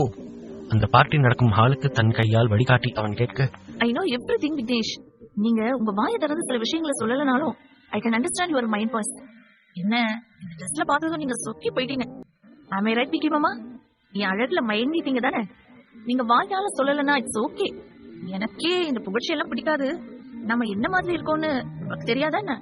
கண்ணாடியில பாக்கும்போது யூனோ வாட், என் கண்ணை என்னாலேயே நம்ப முடியல. நானே அப்படியே பிரம்மச்சரியனை பார்த்துட்டு இருந்தேன் தெரியுமா? Have beautiful I am. நடு ரோட்டில் நின்று கொண்டு அவள் தன் புகழ் பாடுவதை கேட்க முடியவில்லை விக்னேஷால். ஐயோ, நிறுத்த மாட்டேங்கிறாளே, சனியை முடிச்சவ இவ அழகா! ஐயோ சி தூ! மனதிற்குள் அவளை எத்தனை முறை காரி உமிழ்ந்தான் என்பது அவனுக்கு மட்டும்தான் தெரியும். ஐயோ விக்னேஷ், போதும் என்ன நீங்க அப்படி பார்த்தது. இன்னும் எவ்வளவு நேரம் தான் இப்படியே வெளியிலேயே நின்னுட்டு இருக்க போறோம்? வாங்க உள்ள போயிடலாம். கூறிக்கொண்டு ஒரு வழியாக அவள் முன்னே நடக்க, அப்போதுதான் விக்னேஷுக்கு அப்பாடா என்று இருந்தது. விக்கி உள்ளே ஆதிராவுடன் வந்து கொண்டிருக்க அங்கிருந்தவர்களுக்கும் பெரிதாக வித்தியாசம் தெரியவில்லை. ஏனென்றால் அவன் ஹர்ஷினியை அழைத்து சென்ற ஒரே ஒரு பார்ட்டியிலும் சுற்றி சுற்றி ஆதிராவுடனே நடனமாடிக்கொண்டிருந்ததால் உண்மையில் அவளைத்தான் அவன் திருமணம் செய்ய போகும் பெண் என்று அனைவரும் நினைத்திருந்தார்கள். ஆகவே இப்போதும் அவன் ஆதிராவுடனேயே உள்ளே நுழைய அதனை ஊர்ஜிதப்படுத்திக் கொண்டவர்கள் ஆரவாரம் செய்து கைத்தட்டினார்கள். பெரிய பெரிய விழாக்களில் வரும் நட்சத்திரங்கள் தங்களது உள்ளுறுப்புகளை வெளியே காட்டி அத்தனை கேவலமாக உடையை அணிந்து வந்தாலும் விசிலடித்து கைத்தட்டும் கூட்டமாய் அவர்கள் இருக்க ஆதிராவின் இந்த உடையை பெரிதும் வரவேற்றார்கள். நீங்க மட்டும்தான் என்ன இந்த மாதிரி பாத்துட்டே இருக்கீங்கன்னு பார்த்தா எனக்கு தெரிஞ்சு இங்க இருக்கிற மொத்த பேரும் என்னதான் பாக்குறாங்க. ஆனா நான் உங்க கூட தான் வந்திருக்கேன். நீங்க ரொம்ப லக்கி தான். இத்தனை பேர் பாக்குற அளவுக்கு நான் அவ்வளவு அழகாவா இருக்கேன். எப்படியாவது விக்னேஷின் வாயால் தான் அழகாய் இருக்கிறேன் என்பதை கேட்டுவிட வேண்டும் என்பதற்காகவே நொடிக்கு ஒரு முறை தன் அழகை பற்றி தானே அவள் புகழ்ந்து கூறிக்கொண்டிருக்க அவளது இந்த செய்கையை சுத்தமாக பிடிக்கவில்லை விக்னேஷுக்கு. ஆனால் என்ன செய்ய முடியும்? ஹர்ஷினி வரும் வரை இந்த தொல்லையெல்லாம் அவன் பொறுத்திருக்க வேண்டுமே. கால கொடுமை என தலையில் அடித்துக் கொண்டான். ஆமா ஆதிரா, நீனும் இங்கே நின்றுட்டு இருந்தா கண்டிப்பா கண்ணுபடுறோம். So why can't we go there? விழிகளை எரிச்சலாக உருட்டி அவன் கேட்க, அவன் தன் வாயால் ஆதிரா அழகானவள் என்று சொல்லவில்லை என்றாலும் அவள் கூறியதை ஆமாம் என்று வழிமொழிந்ததே அவளுக்கு மிகப்பெரிய விஷயமாக இருந்தது. விக்னேஷ் கூறியது போல அவளும் அவனுடன் நகர்ந்து சென்று ஓரிடத்தில் நின்று கொள்ள பார்ட்டி கொஞ்சம் கொஞ்சமாக களை கட்ட ஆரம்பித்தது. ஒவ்வொரு பெரிய பெரிய கம்பெனியை சார்ந்தவர்களும் அவரவர் ஜோடிகளோடு உள்ளே வந்து கொண்டிருக்க அனைவரையும் ஒவ்வொரு கண்ணோட்டத்தில் உள்ளே வரவேற்றுக் கொண்டிருந்தார்கள் அங்கு ஏற்கனவே வந்திருந்தவர்கள். அப்போது சரியாக 2 மேனா மினுக்கிகள் ஓடி வந்து ஆதிராவை அணைத்துக் கொள்ள அவளும் குதூகலமாகிறேன் எனும் பெயரில் கூச்சலிட்டு விக்னேஷை மேலும் எரிச்சல் படுத்தினாள். நீங்க 2 பேரும் வருவீங்கன்னு நான் எதிர்பார்க்கவே இல்ல. அவள் கண்கள் மின்ன கூற வந்திருந்த 2 பெண்களும் கூட அவளைப் போல கேவலமாகத்தான் உடை அணிந்திருந்தார்கள். தன் விழிகளை பெரிதாக விரித்து வந்திருந்தவர்களில் ஒருத்தி கேட்க, அப்கோர்ஸ் அவர் கூட தான் வந்தேன். அவரோட அழகுக்கு ஈக்குவலா இங்க வேற எந்த பொண்ணு இருக்கா? அதனால அவர் கூட நான் மட்டும் தானே வர முடியும். கூறிக்கொண்டே தன்னுடைய கூந்தலை தூக்கி பின்னால் அவள் விசிறி அடிக்க அதுவோ விக்னேஷின் முகத்தில் பட்டு தெரித்தது. சி, என்ன எழவுது! தெரிந்தே இவ்வாறு திட்டிக் கொண்டு பின்னால் திரும்பியவன் அப்போதுதான் கண்டுகொள்வது போல அசடு வழியே சிரித்துவிட்டு சற்று நகர்ந்து நிற்க ஆதிராவின் முகம் சற்றே கருத்து போனாலும் அதை காட்டிக்கொள்ளாமல் நின்றாள். ஆதிராவுடன் மூச்சு முட்டும் அளவுக்கு பேசிக் கொண்டிருந்த 2 பெண்களின் பார்வை திடீரென்று வேறு திசையில் திரும்ப எங்கிருந்துதான் வந்தது அத்தனை பெரிய கரகோஷம் என்று தெரியவில்லை. கை சட்டல் எல்லாம் ரொம்ப பெருசா இருக்கு, யாருக்கு தெரிய மாட்டேங்குது. இப்படி எல்லாரும் வந்து கூட்டமா மறைச்சிட்டு நிக்கிற அளவுக்கு அவ்வளவு பெரிய செலிபிரிட்டி யாரு? நொடிக்கு நொடி யார் யார் என்று கேட்டுக்கொண்டிருந்த அந்த பெண்ணுக்கு யார் வந்திருக்கிறார்கள் என்று இப்போதே பார்க்க வேண்டும் போல இருந்தது. அதே ஆர்வம் விக்னேஷுக்குள்ளும் தொற்றிக்கொள்ள சற்று எட்டி பார்த்தவனின் கண்களில் முதலில் சிக்கினான் மாதேஷ். ஆடச்ச, இவன் தானா என்று சலித்துக் கொண்டவன் அதற்கு பின் எதையும் கண்டு கொள்ளாதவன் போல நின்று கொள்ள, ஆதிரா, கிளாப்ஸ் எல்லாம் அந்த பையனுக்கு கிடையாது. அவன் பக்கத்துல ஏஞ்சல் மாதிரி ஒருத்தி வரா பாரு. வாவ், ஏஞ்சல் மாதிரி எல்லாம் கிடையாது ஆதிரா, வந்துட்டு இருக்கிறது ஏஞ்சலே தான். கூறியபடி வாய் பிளந்து நின்றவள் அதற்கு பின் சிறிது நேரம் வாயை மூடவே மறுத்திருந்தாள். இந்த பெண் ஏஞ்சல் என்றதும் விக்னேஷின் செவிகள் கூர்மையாகி கண்களோ அந்த திசையை நோட்டமிட யாரை பொறாமை கொள்ள செய்ய வேண்டும் என்று இத்தனை தூரம் பார்த்து பார்த்து அனைத்தையும் செய்தானோ அவள்தான் அங்கு தேவதை என அவன் கண்களுக்கு தரிசனம் தந்திருந்தாள். ஹர்ஷினி! அவனுடைய உதடுகள் தன்னிச்சையாக அவளின் பெயரை முணுமுணுக்க அந்த பெயர் அவனின் அதரங்களில் இருந்து வருவதை கேட்ட பின்புதான் ஆதிரா தன்னுடைய கண்களை அந்த புறம் சட்டென்று திருப்பினாள். என்ன அடிக்கடிக்க வந்துகிட்டே இருக்கா?